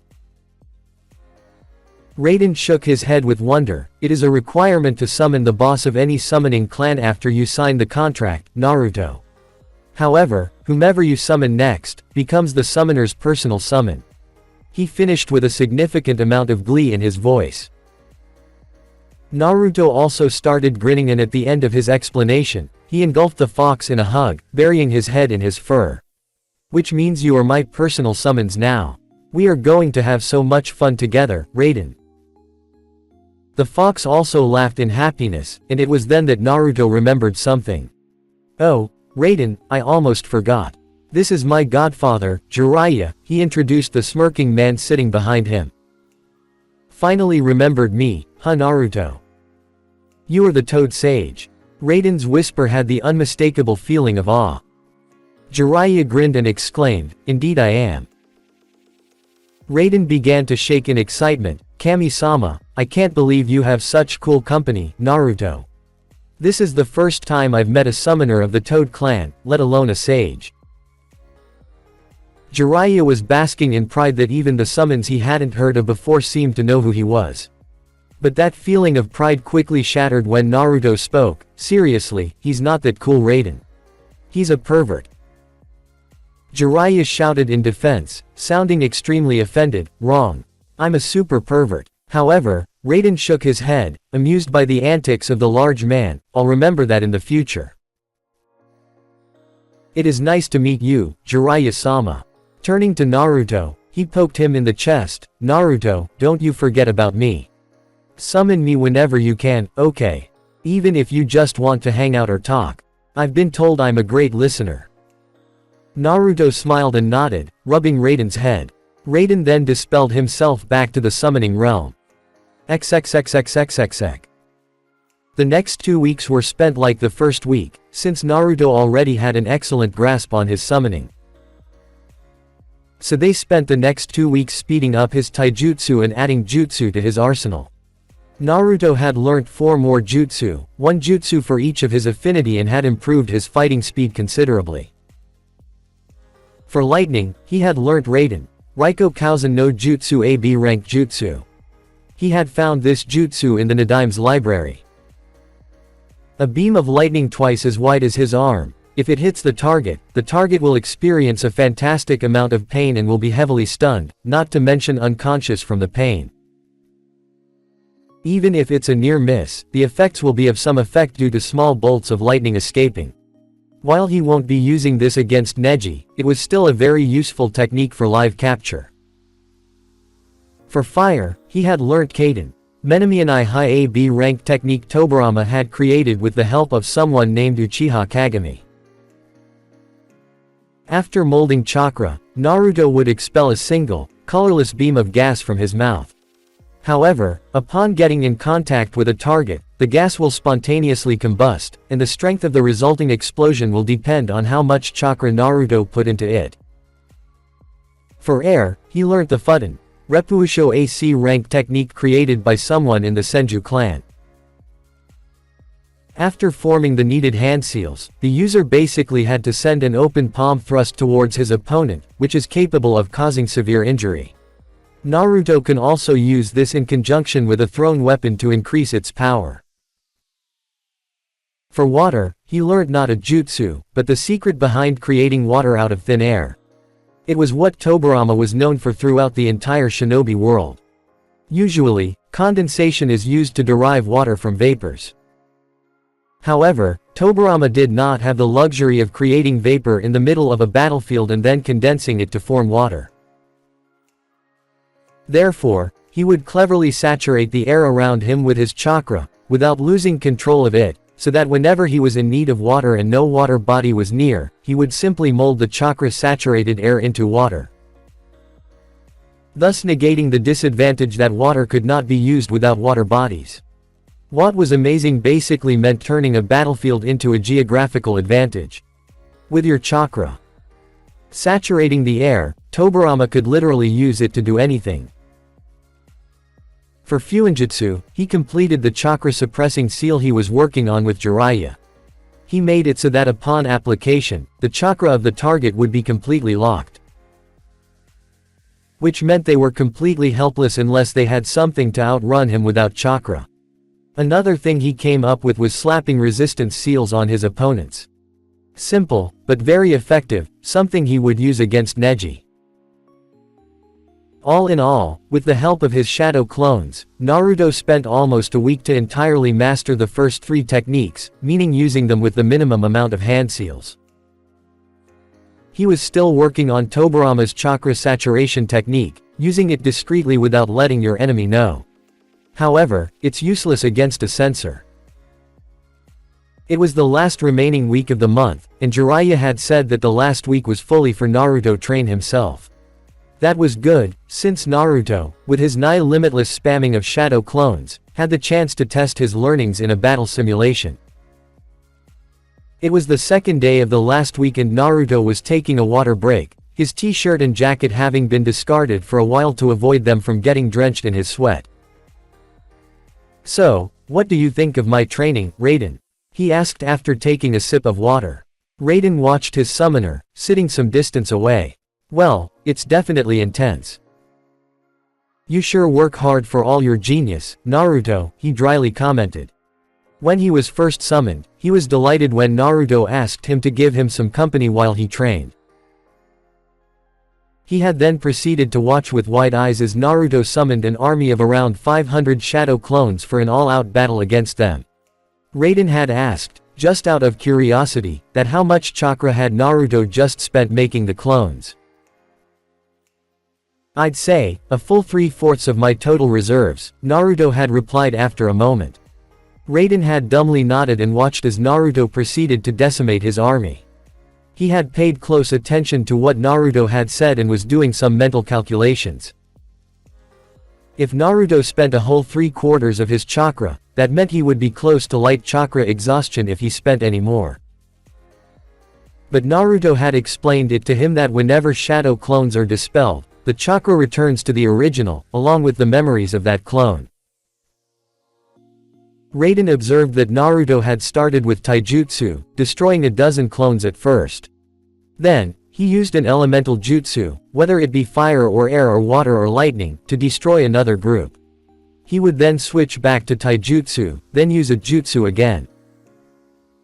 It was a cycle, Raiden realized after intense observation. Naruto never used any jutsu if he didn't have sufficient chakra to not collapse into exhaustion. But the funny thing that Raiden realized, was that he couldn't understand whether Naruto was losing chakra or gaining it back. If it was simply taijutsu, Naruto would be gaining all the chakra back without any expenditure of his remaining reserves. But since he occasionally used a jutsu, it was hard to determine. In the end, he just presented Naruto with his theory and asked his opinion for it. Naruto had thought for a whole 5 minutes and then replied, "I'll put a pin on it, but I'm not thinking about it now." Turns out, Naruto was mentally exhausted as well, because he gained the memories of 500 clones in just 2 hours, so he won't be exerting any more today. Raiden was surprised he had remained conscious after all that stress. Naruto chuckled, "You say it like geniuses don't have to work hard." To his surprise, Raiden nodded, completely supporting his point. Naruto corrected him right then. "Raiden," he said softly, sitting beside the fox so that his head was on Naruto's thigh, "that is a belief which isn't right. People misunderstand what genius actually means. They believe that someone who achieves something great without appearing to work hard is hailed as a genius. But that's not true. Genius is just a great capacity for hard work. Take me for example, I have excellent chakra control, which allows me to grasp jutsus very quickly. But learning jutsus and mastering them are two totally different things. It is my genius that allows me to grasp concepts so quickly and easily." He stroked Raiden's head tenderly, having the fox's undivided attention, "but only through hard work can I master them completely. That is what genius is. Genius is the beginning of something great, but it is hard work that sees you through the finish. Genius is nothing without hard work." Raiden gazed at Naruto with wide eyes, who just looked at him with a small smile on his face. The fox could only shake his head in awe as he began to see Naruto in a new light. "I always thought that geniuses never have to work hard, but I never looked it from your point of view," he mumbled, his head resting on Naruto's thigh. Naruto was wise beyond his years, that was for sure. "Why, you got some genius you are competing against?" Naruto inquired. Raiden just sighed and took comfort in Naruto's scratches behind his ears. "My elder brother, Toshi, is a part of the trackers of the Kitsune, and he is regarded a genius in almost every way. He already has gained 2 tails and is close to achieving the 3rd. My family always says I should be more like him," he grumbled. "He sounds interesting." "Trust me, he's a douchebag," Raiden replied as they collapsed into a peaceful silence. While Naruto wanted to say something, he kept quiet, not wanting to interfere in what was clearly a family matter. Raiden, on the other hand, was thinking about what Naruto had said. If what he said was true, did Toshi really work that hard to be where he was? Was he just seeing the tip of the iceberg? More importantly, if hard work was the key, was he not working hard enough? The questions plagued his mind for a while as Naruto kept scratching his ear. So lost in their thoughts they were that they didn't even notice the presence behind them. "The sunset looks really beautiful from here," a female voice commented from behind them. Their reactions were instantaneous. Raiden was on his hind legs on an instant, taking the offensive stance of the Kitsune fighting style, a snarl displaying his sharp teeth. Naruto himself had whipped 2 of his kunai into his hands in an instant, coating them in wind chakra and getting into his usual offensive stance, muscles tensed for any action. Only when he got a good look at the speaker did he relax. "Raiden, relax. She's a friend," he sighed. Raiden looked at his partner before relaxing, turning his eyes onto the girl. Temari looked at both of them with something skin to amusement. She inspected the fox, then Naruto. Based on what she had seen from the last 5 minutes, they seemed to be pretty close. She had also gotten a good look at the bare upper body of Naruto, both front and back, and she had to admit, he was definitely hot, hotter than most of the males she had seen. She marveled at how defined his muscles were for his age. His chest muscles were clearly developed for someone his age, not to mention his abs. The perfectly chiseled six-pack caused her to blush deeply, imagining not so straight thoughts about her and Naruto being in an intimate position, being embraced by his powerful arms. "How can I help you today, Temari?" The voice broke her out of her thoughts and she desperately tried to regain control of her blush.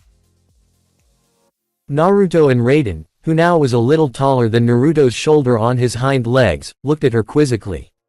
Raiden turned to Naruto and looked at his face, as if looking for something. He smirked when his nose picked up traces of arousal from both Naruto and Temari. If he was smelling correctly. "Naruto, is she your girlfriend?" he bluntly asked, not even hiding his smirk when both of them turned to him. Temari looked at him with slight anger, her blush not receding at all. Naruto looked at him with wide eyes of disbelief and a slightly open mouth. Temari regained her wits faster than Naruto, who still looked agape at his partner's suggestion. She almost swung her fan at Raiden. "Why you?" That was as far as she got when she stopped when Naruto got in front of the fox, holding a palm up and a small smile on his face. "It was a joke, Temari. He's a bit of a joker." Turning his face so that he faced Raiden and Temari couldn't see him, he gave a death glare to Raiden. The fox would have been intimidated greatly if not for the slight blush on Naruto's face. "Go back," Naruto mouthed. Raiden winked at him and mouthed back, all the best, before going back home. Naruto barely resisted from bashing the fox's head. He took a deep breath and turned back to Temari, whose eyes were a bit lower than his. He became acutely aware for the first time that he was naked above his waist. He tried to salvage the situation with some light flirting, "You see something you like?" He saw as Temari's eyes snapped to his and had to hide his smirk at the embarrassment swimming in her eyes. He then saw her take a deep breath herself and calm down. She then smirked and replied in the same, light flirting tone, "Don't mind if I do. And it's quite a sight." She kept her smirk from widening when she saw him look away. Naruto decided to address the issue, "So, any reason why you are here?" He walked towards his t-shirt and jacket. He quickly got dressed and faced her, arms folded. She put one hand her hip, her smirk turning into a smile. "I just wanted to say, nice job in the prelims. You gave the dog boy quite the beating." Naruto smirked and shrugged, "I had something to settle with him, that's all. And your fight was something to see as well." "I feel bad for my fellow Konoha-nin," he complimented, sitting down. He was surprised when Temari walked and sat down in front of him as well, a little closer than what was appropriate. "But I'm not complaining," he mentally smirked. She shrugged, "Thank you for the compliment, but I believe it was just an unlucky matchup for her." Naruto nodded in agreement, having come to the same conclusion as before. He thought if he should ask her what was the Jinchuriki of Suna doing in a foreign village, especially during something as important as Chunin exams, but refrained. He could ask her later. Temari looked at Naruto closely. He was quite relaxed, but his position was such that he would be able to react instantaneously if she were to attack him now. "Speaking of which, say, would you care for a spar?" she asked, causing Naruto to raise an eyebrow. He gestured to himself, "As you can see, I have just finished today's training, so I'm quite tired." He watched her give a silent, "Ah," but the disappointment was clear. He had to give her points though, she was quite bold in her attempt at trying to learn what his trump cards were. Too bad. But, her head lifted up, "I wouldn't mind a short taijutsu spar." His smirk told her exactly that he knew why she asked for such a request. He hadn't said it, but he already knew why she was there. No point in hiding now, though. "You are irritatingly smart," she grumbled, causing him to chuckle. He got up and held out a hand for her to get up. She looked at it for a moment and scoffed, but grabbed it nonetheless, allowing him to pull her up. Naruto looked down at the hand he held and just felt it for a moment. It was a bit smaller than his own, yet it fit perfectly in his own. He heard a small cough and looked up to see Temari's blushing face in a scowl. He immediately let go of it, a blush creeping up his face. He realized how creepy he must have looked. He cleared his throat and gestured behind him, "Shall we?" That's how the next 4 days went. Naruto would summon hundreds of clones for an all-out battle to improve his application of newly learnt skills and techniques, fight for over 2 hours and then relax. Temari would come by sometime in the evening and they would spar. Naruto usually limited the spars with taijutsu so as to not accidentally reveal some of his tricks. Temari had caught on as well, and didn't protest at all, preferring to keep her tricks a secret as well. They would make small talk after the spar, and then Naruto would offer to escort her back, but she would playfully refuse every time. Naruto always thought that she was being observed, which is why she refused every time. She didn't want to be seen getting too friendly with a Konoha-nin. Today was Saturday and so, Naruto planned to hit the simulation room one last time before the Chunin finals. He had already completed till the 5th level, each time more difficult than the last. But every level gave him ideas on where to improve, which he practiced all week and apply it onto the next level. So this is why Naruto was at the apartment right now, sitting on the floor of his bedroom and looking at the 30 kunai in front of him. He had already imprinted the seals on the handle of the tri-pronged kunai. One was the Jutsu Shiki for the Hiraishin, and the other was the seal he had developed so that the kunai could be stuck on the surface of water as well, allowing him to use them in the areas where water bodies were. You seem to be thinking something about last night, Naruto, Kurama commented from within. Naruto kept gazing at the kunai as he replied, last night. I can't figure out why they are doing this. Flashback. Late last night, Naruto was sitting on top of his father's head, idly wondering on how the villagers would react to his reveal. I can think of two things. Either they would start worshipping me, or the villagers who have some morals left in them would feel guilty enough to commit suicide based on the reason that they tortured the son of their beloved Yondaime for years. What do you think, Kurama? A chuckle sounded from within his mind. You know how the villagers are, Naruto.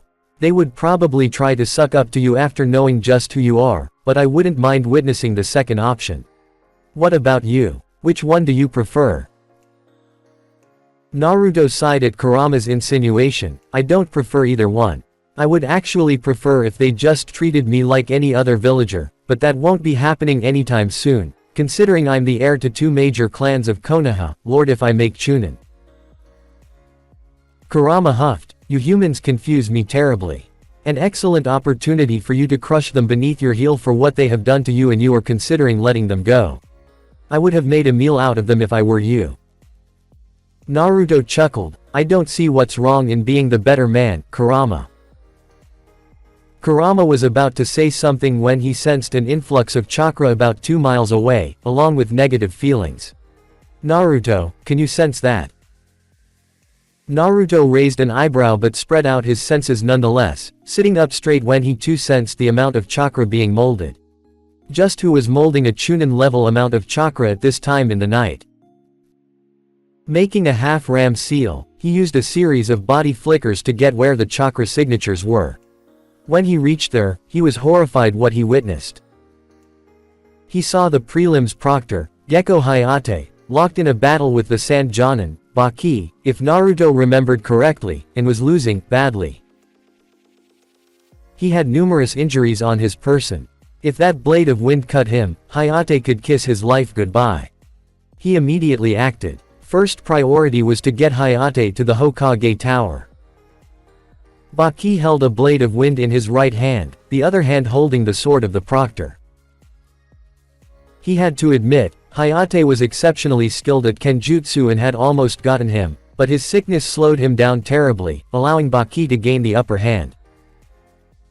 Try stopping this blade of wind. He was about to shove it into Hayate's chest when a blur grabbed Hayate and dodged, making Baki miss completely. Baki had just enough time to turn to his left, where he had seen the blur go, to witness Hayate disappearing in a blue flash. He cursed under his breath. Damn it, he escaped. Kage-sama won't like this. He vanished in a wind shunshin to inform his leader. The thought of the flash completely missed him. Naruto appeared in the Hokage's office, surprised to see the his Jiji still working at this time of the night. Anbu surrounded him in an instant, the only reason not skewering him because he still held Hayate in a fireman's carry. Hiruzen immediately stood up. Tora, get Hayate to the medical wing of this tower immediately.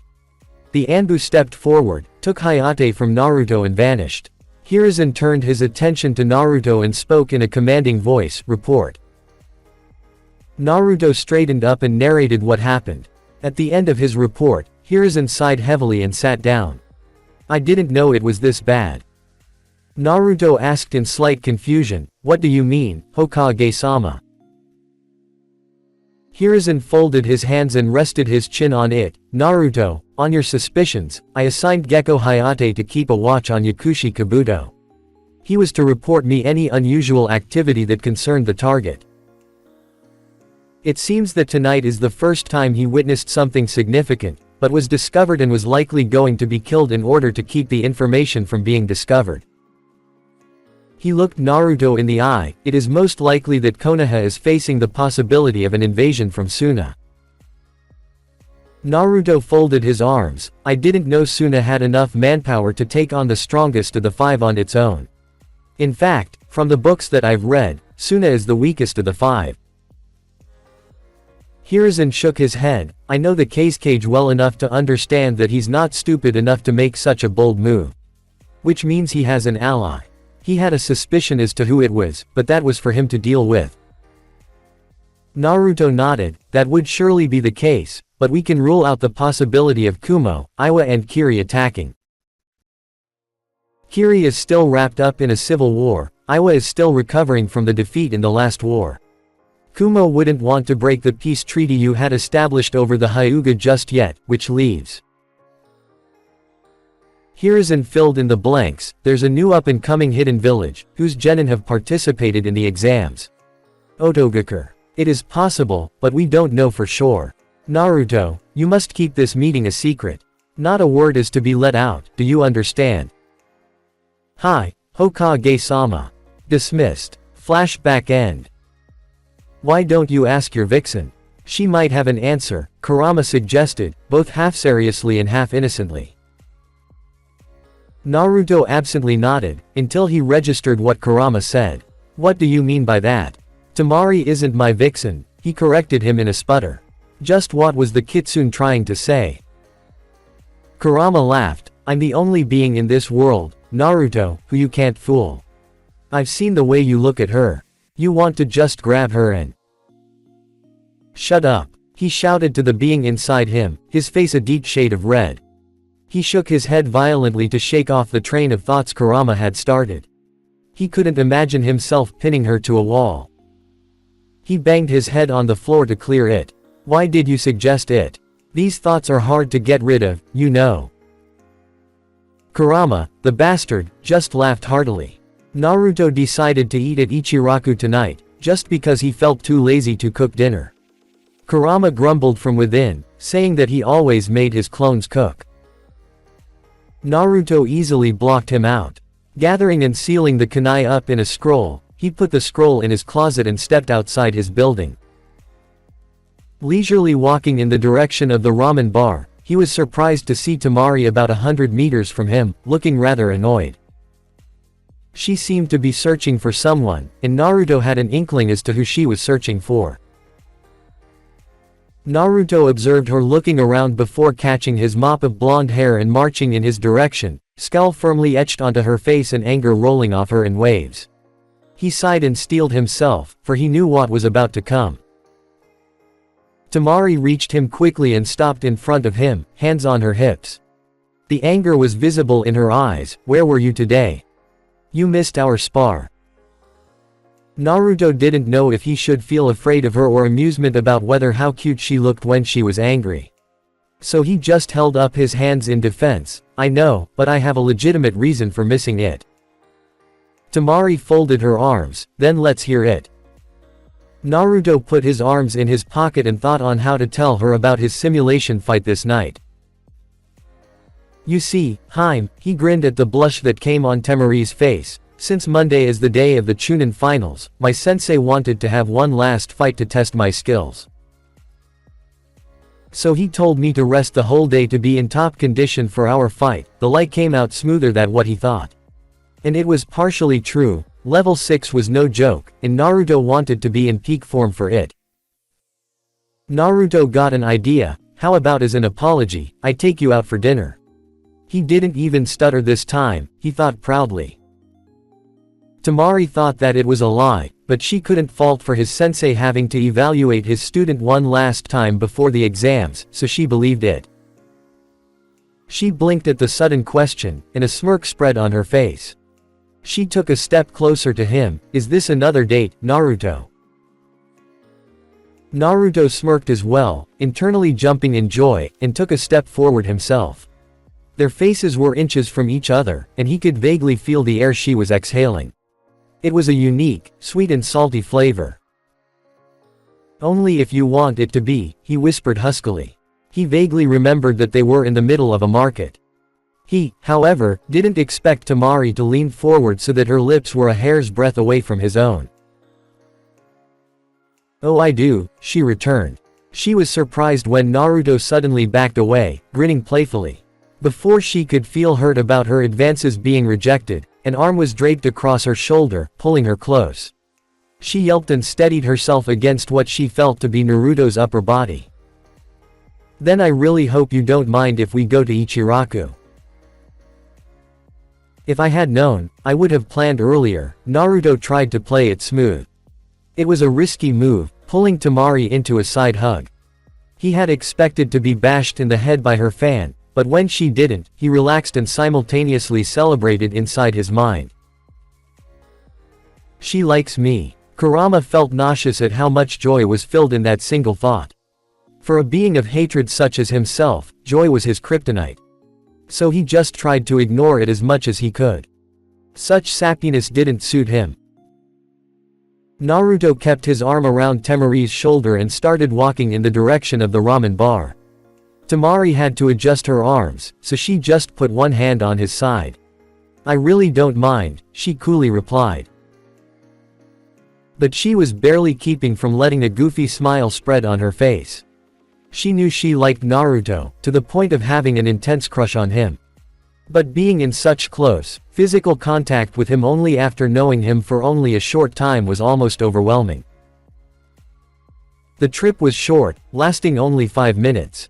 Just when they were within 50 meters of the bar, Naruto removed his arm from her shoulders, instead enveloping her hand in his own, giving it a small squeeze. He gave a warm smile to Temari, who blushed lightly, but returned the smile and squeezed back.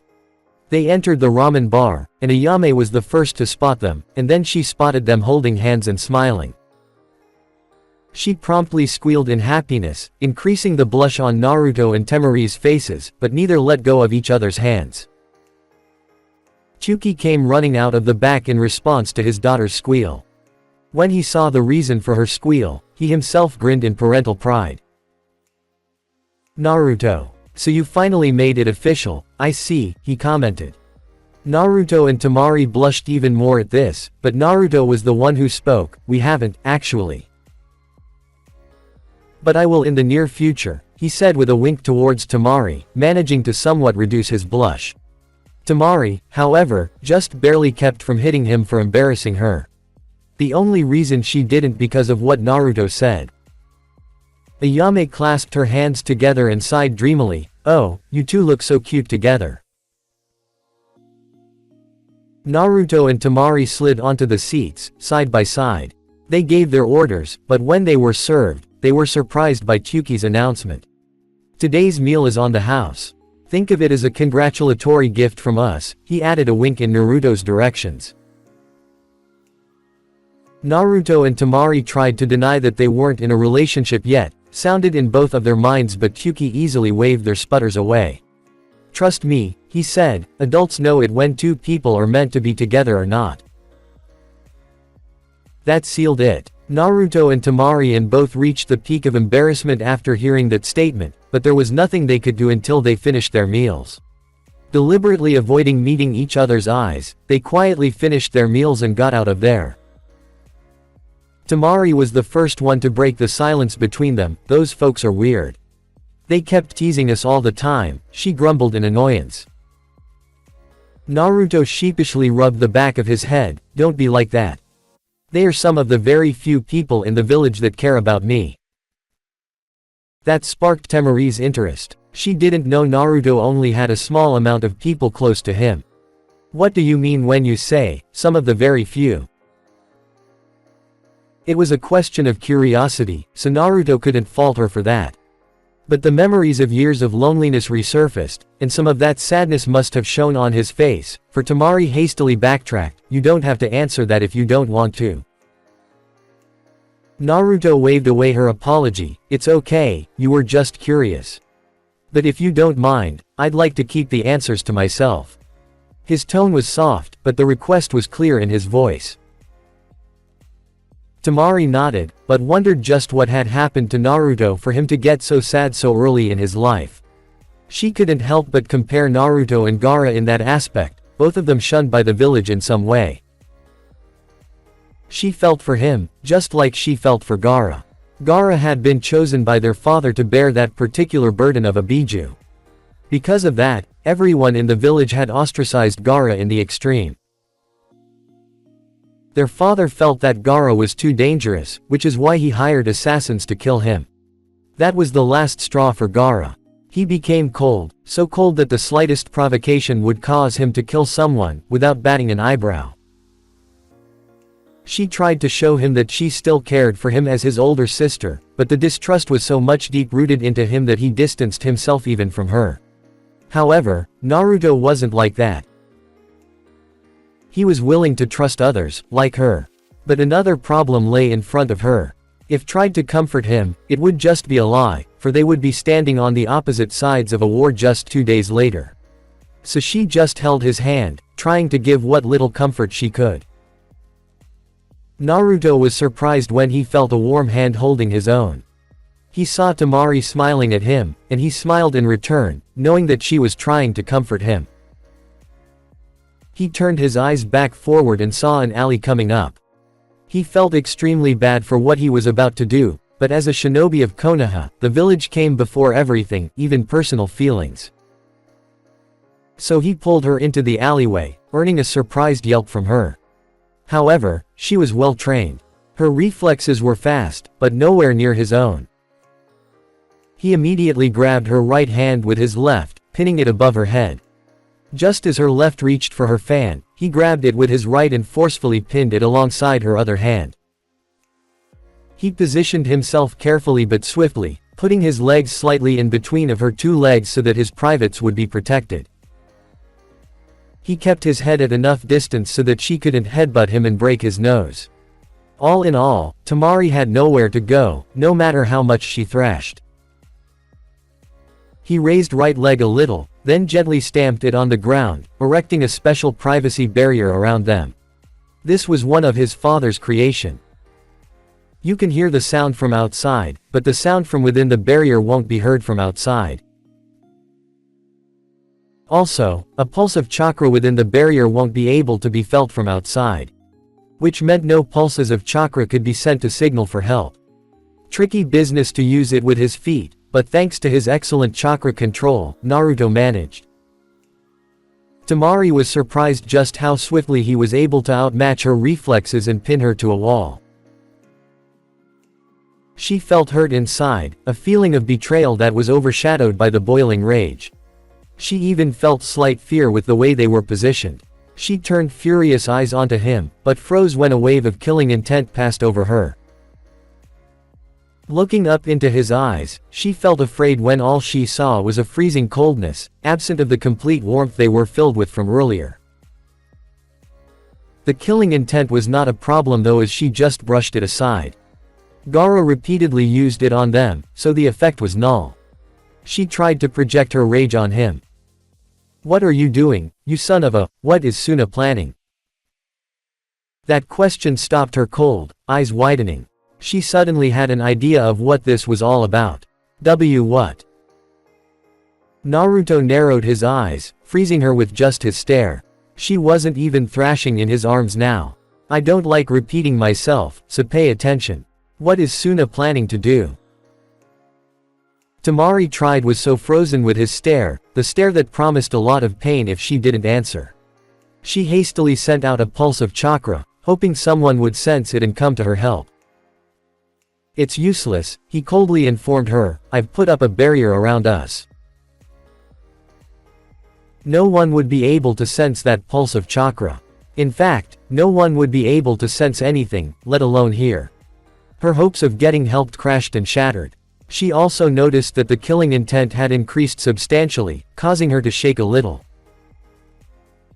"I can easily deduce that Gaara is an unstable Jinchuriki." "Yes, I know that," he said in response to her wide-eyed look. "No village would dare send an unstable Jinchuriki into another village." "I also witnessed your sensei," he sneered at the word, "attacking a fellow Konoha nin with the intent to kill, possibly to prevent some important information from being discovered by us. So I'll ask again, what is Suna planning to do?" Temari couldn't believe that Naruto knew about what Gaara was. Add on to the fact, he had apparently witnessed Baki-sensei attacking a Konoha nin. And, she had been captured by Naruto for information on the invasion. They were already on the cusp of being discovered, so she couldn't see many options. Sighing with resignation, she admitted, "I'm sure you know of the new village, Otogakure." Upon seeing his nod, she continued. "A while before the Chunin exams, our father, the Kage, was approached by the leader of Otogakure, a man known as Orochimaru." Naruto did not allow Temari to see his shock at that piece of news. He just nodded Temari to continue. "I don't know what they talked about, but father began planning for an invasion a while after their meeting. He informed us that Otogakure would be aiding us during the invasion to cripple Konoha. It was his plan let Gaara loose during the invasion. Since Gaara has full control of his Biju, he would be set free to destroy the village in his unleashed form. Is that right?" Temari nodded, knowing that the invasion had practically failed, now that she had divulged the information. Naruto released a sigh. "I suspected as much." Temari tried to hide the quiver in her voice, "But why did you question me yourself instead of handing me over to the Hokage?" Naruto removed the cold gaze from her, unconsciously making her relax. He looked back at her with a worried gaze. "I don't think you would have liked being subjected to the interrogation department. Trust me, they aren't nice." Temari wholeheartedly agreed with that. She didn't even want to imagine what they would have done to get the information out of her. She looked up, and it was then she realized their positions. Her arms pinned to the wall, Naruto's legs in between hers and bodies pressed to each other's. Oh, and don't forget that their lips were once again separated by mere inches. A blush of massive proportions came onto her face as she locked gazes with Naruto, who realized the same thing as her. His face also matched the same shade of red as hers as he locked his gaze with her. An awkward silence descended upon them, which Temari broke after several moments. "Naruto," she whispered, trying to think of something to say. But Naruto was on a different track from hers. This was his chance, his moment. And he was, in absolutely no way, wasting it. Not to mention, if he did waste this chance, Jiraiya would beat him to within an inch of his life and then some. So he was going to seize it with both of his hands. SSSHHH. He shushed her softly and leant forward, gently capturing her lips. It was the most pleasurable feeling Naruto had ever experienced. Her lips were soft, lingering with the taste of the ramen she ate earlier, which made her taste all the better. Temari went wide-eyed for a moment, but she closed her eyes in pleasure and slowly returned the kiss, molding her lips with Naruto. She knew it was wrong of her. They were enemies on the opposite sides of a war now. They shouldn't be kissing like this, but she couldn't help herself. She had, ever since that chaste kiss from that day, wanted to see for herself how Naruto's lips tasted like. Naruto felt like he was on cloud 9. He decided to take it a little further and bit her lower lip, causing her to gasp. He took advantage of it and pushed his tongue into her mouth, exploring it. He didn't know why, but he wanted to taste more of her, feel more of her. So he released her hands and put them around her waist, pulling her flush against him. Temari was stunned when she felt something wet entering her mouth and exploring it slowly. It took her a moment to realize that it was Naruto's tongue, but instincts were faster than her thinking. So even before she decided what to do, she was already massaging her tongue against Naruto. She couldn't even begin to describe the pleasure she was feeling. When Naruto released her hands, hers automatically went around his neck, pulling him close and further deepening their kiss. She could feel how warm Naruto was, since they both had practically molded their bodies together. They separated for a moment to take a breath, a string of saliva connecting their mouths. Before Naruto could even begin to think whether to do it again or not, Temari had already connected their mouths again, kissing him with more fervor than the previous kiss. Her tongue aggressively invaded his mouth, exploring it and massaging his own tongue with more force than what his tongue did to hers. Her one hand went up to his head, running through his hair. Naruto did not even think, he just enthusiastically returned her actions. His hands began to wander. First, they explored her back, then they explored her sides, each action gaining a pleased moan or sigh from Temari's mouth. He slid his hands lower, letting the primal part of his brain take control. His left hand wrapped around her waist again, while his right slipped lower and gently squeezed her butt. Temari felt like she was in heaven with all the pleasure she was feeling. In the back of her mind, she wondered whether Naruto was just this good or was it the euphoria of the first kiss. Either way, she wasn't complaining. She was about to break their kiss when one of Naruto's hands gently squeezed her butt. Pleasure racked through her body, and she released a loud moan of approval and pleasure. Naruto, taking it as a sign to continue, gently squeezed her other cheek, being rewarded with another moan.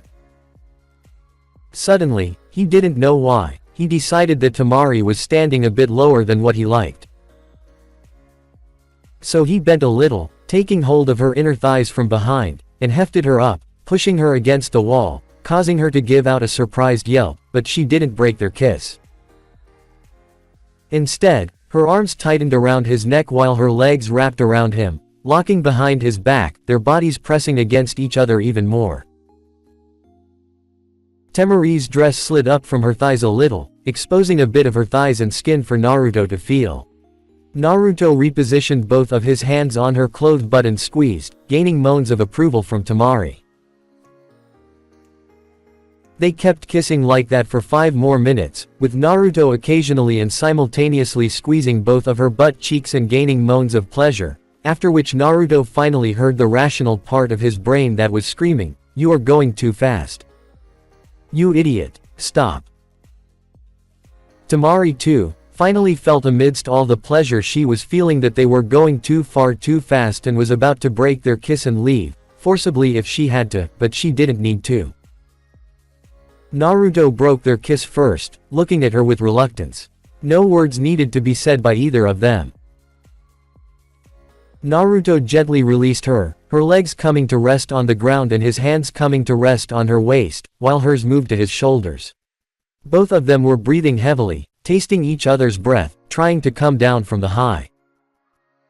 "I think we can both agree not to mention this to anyone," Naruto found his voice first. Temari silently nodded as both of them took a step away from each other, both feeling the lack of touch. Temari turned and walked away from Naruto, straightening her dress and smoothing out wrinkles when Naruto stopped her with his voice.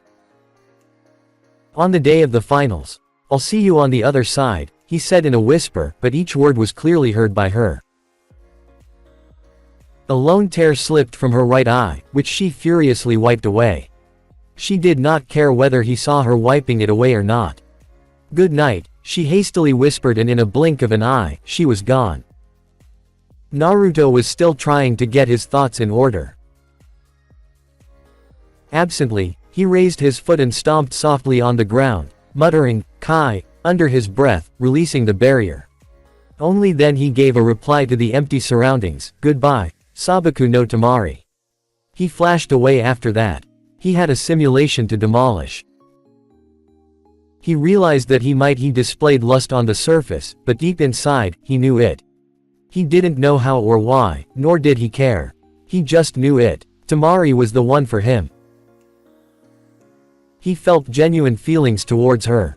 He didn't know how to describe them. He knew that it was far past the like stage. All he knew was that if he got the chance to hold her again, he would be grabbing it. And he would not let go of her that time. Unfortunately, that was the first and the last moment he would ever have with her, for in just 2 days, they would be on the opposite sides of a war, trying to kill each other. And Naruto knew that he won't be able to do it. He won't be able to kill Temari if she came before him. He had lost her, and the chances of being with her again were virtually impossible. Or so he thought. And how was it? Man, I sure was extremely nervous while writing out the kissing scene. I might have overdone it, for they are just 13 and 14-year-old teens. But I know the boundaries, and if anything is good, it's worth overdoing, or so I think in some cases. Anyways, leave your thoughts in reviews. And I will be answering some reviews from the previous chapter. Oh, I almost forgot. Omake. Jiraiya considered himself as the biggest pervert in the world, and he was damn proud of the fact. He was also the legendary Sannin, and perhaps the only remaining sage in the world. He was also a damn good teacher, judging from the notable students he had taught. The 3 war orphans from the village hidden in rain, they must have changed their village by now, for the good. Then there was the Yondaime Hokage. The man was in a league all of his own, and Jiraiya couldn't have been prouder of the shinobi that his student had become. But alas, he died too early, even by shinobi standard. Then there was his latest student, Uzumaki Naruto. Jiraiya had seen many young prodigies in his life. Hell, Konoha had no shortage of them. Uchiha Shisui, Uchiha Itachi, Namikaze Minato, Hitaki Kakashi, his own teammate Orochimaru. But he had never seen one like Naruto. The boy was unbelievably skilled and powerful for someone of his age. He had impressive chakra reserves, excellent chakra control, intelligence to rival his father. Got all the makings of a prodigy. So Jiraiya promised himself that he would make Naruto a greater shinobi than even his father. But there was one thing that Jiraiya had failed to pass on to all his students. The art of perversion. Jiraiya had been a pervert since his genin days, and had never given up the habit. When he had taken on Minato as an apprentice, Jiraiya had believed that he had finally found the perfect student to pass his perversion onto.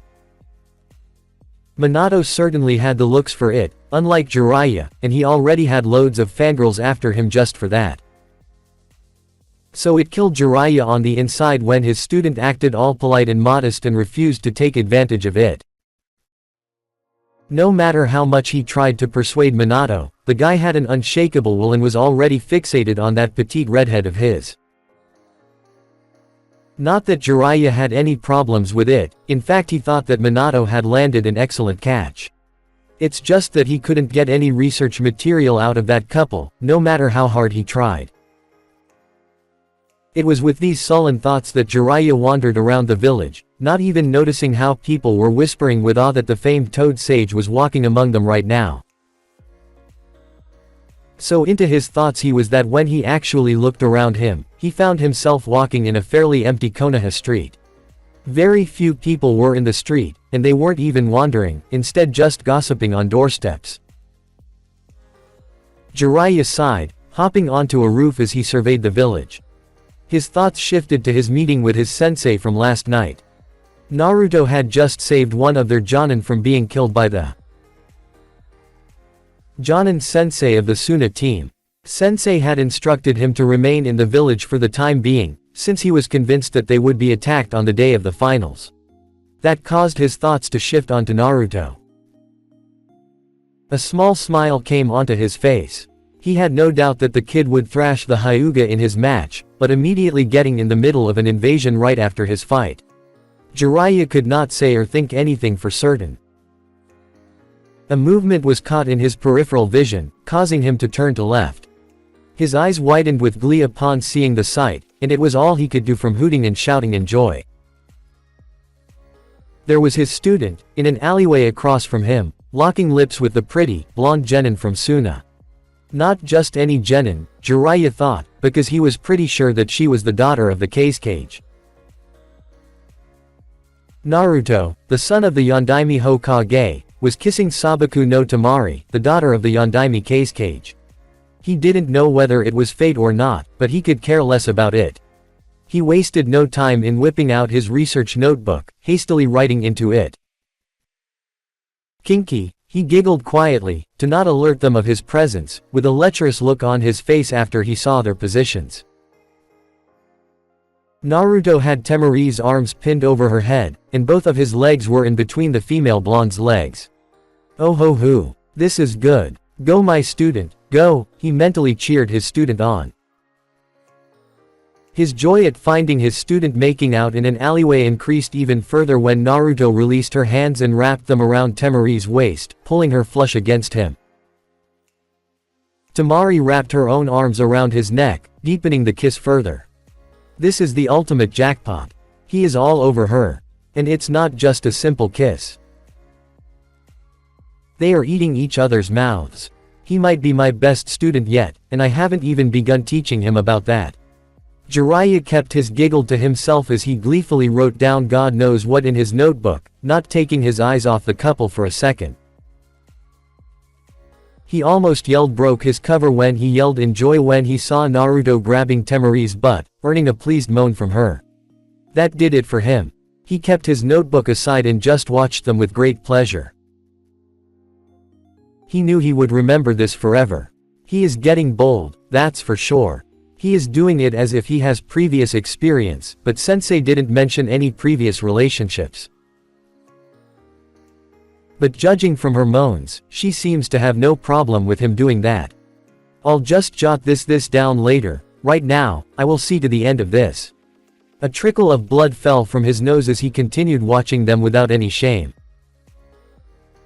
He almost resorted to dancing on that rooftop when Naruto picked Temari up, her legs going on either side of him and locking behind his back as the kiss intensified even more. He is really, really good. I haven't seen something as good as this in years. Oh, my next book will be breaking records. He kept watching, nodding in equal parts of appreciation and glee as Naruto squeezed her butt, earning pleasurable moans, back to back. At this rate, he might even get his cherry popped tonight. He was almost disappointed when the steamy makeout session came to an end, but that feeling was overridden by the immense pride and satisfaction he was feeling for his godson for landing such a girl for himself. He frowned however, when they seemed to separate with solemn faces. Temari left, but not before shedding a tear at something Naruto said. Naruto didn't make her cry, that he was sure of, because the boy had the same feeling of sadness around him as the girl. It must have been something serious for them to get like that after a session such as that, he thought. No one should look that sad after a hot makeout such as that. Jiraiya knew he wouldn't, for he would jump at the chance. But perhaps his reasoning was flawed, for he hadn't had his first kiss in all 50 years of his life. Oh well, time to cheer, or maybe embarrass, his godson by letting him know of his audience. He finally let the giggle he had been holding in for so long loose. Naruto didn't disappoint him. His keen sense of hearing immediately picked up the giggles that he knew were aimed at him. Jiraiya was laughing on the inside when Naruto's face changed to that of horror. The amusement must have shone through his eyes, for Naruto's face instantly went red in embarrassment and anger. Mainly embarrassment though. Arrow Sennin. He leapt towards Jiraiya like a tiger. But his mind must still be addled by pleasure, for Jiraiya dodged like he wasn't even trying. Jiraiya laughed as he prepared to flicker away. Thanks for the research material, brat. He was gone after that. Naruto fumed as he spread out his senses and easily locked onto Jiraiya. He couldn't believe that his first kiss, more like a makeout session, Kurama so helpfully reminded him, was witnessed by Jiraiya. What was worse was that the man had made research material out of it for his porn books. Like hell he was going to let that happen. Things like that, no matter how awesome and pleasurable, were supposed to remain private. That's it for this video. I hope you all enjoyed the video. Don't forget to like the video, subscribe to the channel, and follow me on my other social media accounts. Anime God here, and I'm signing off.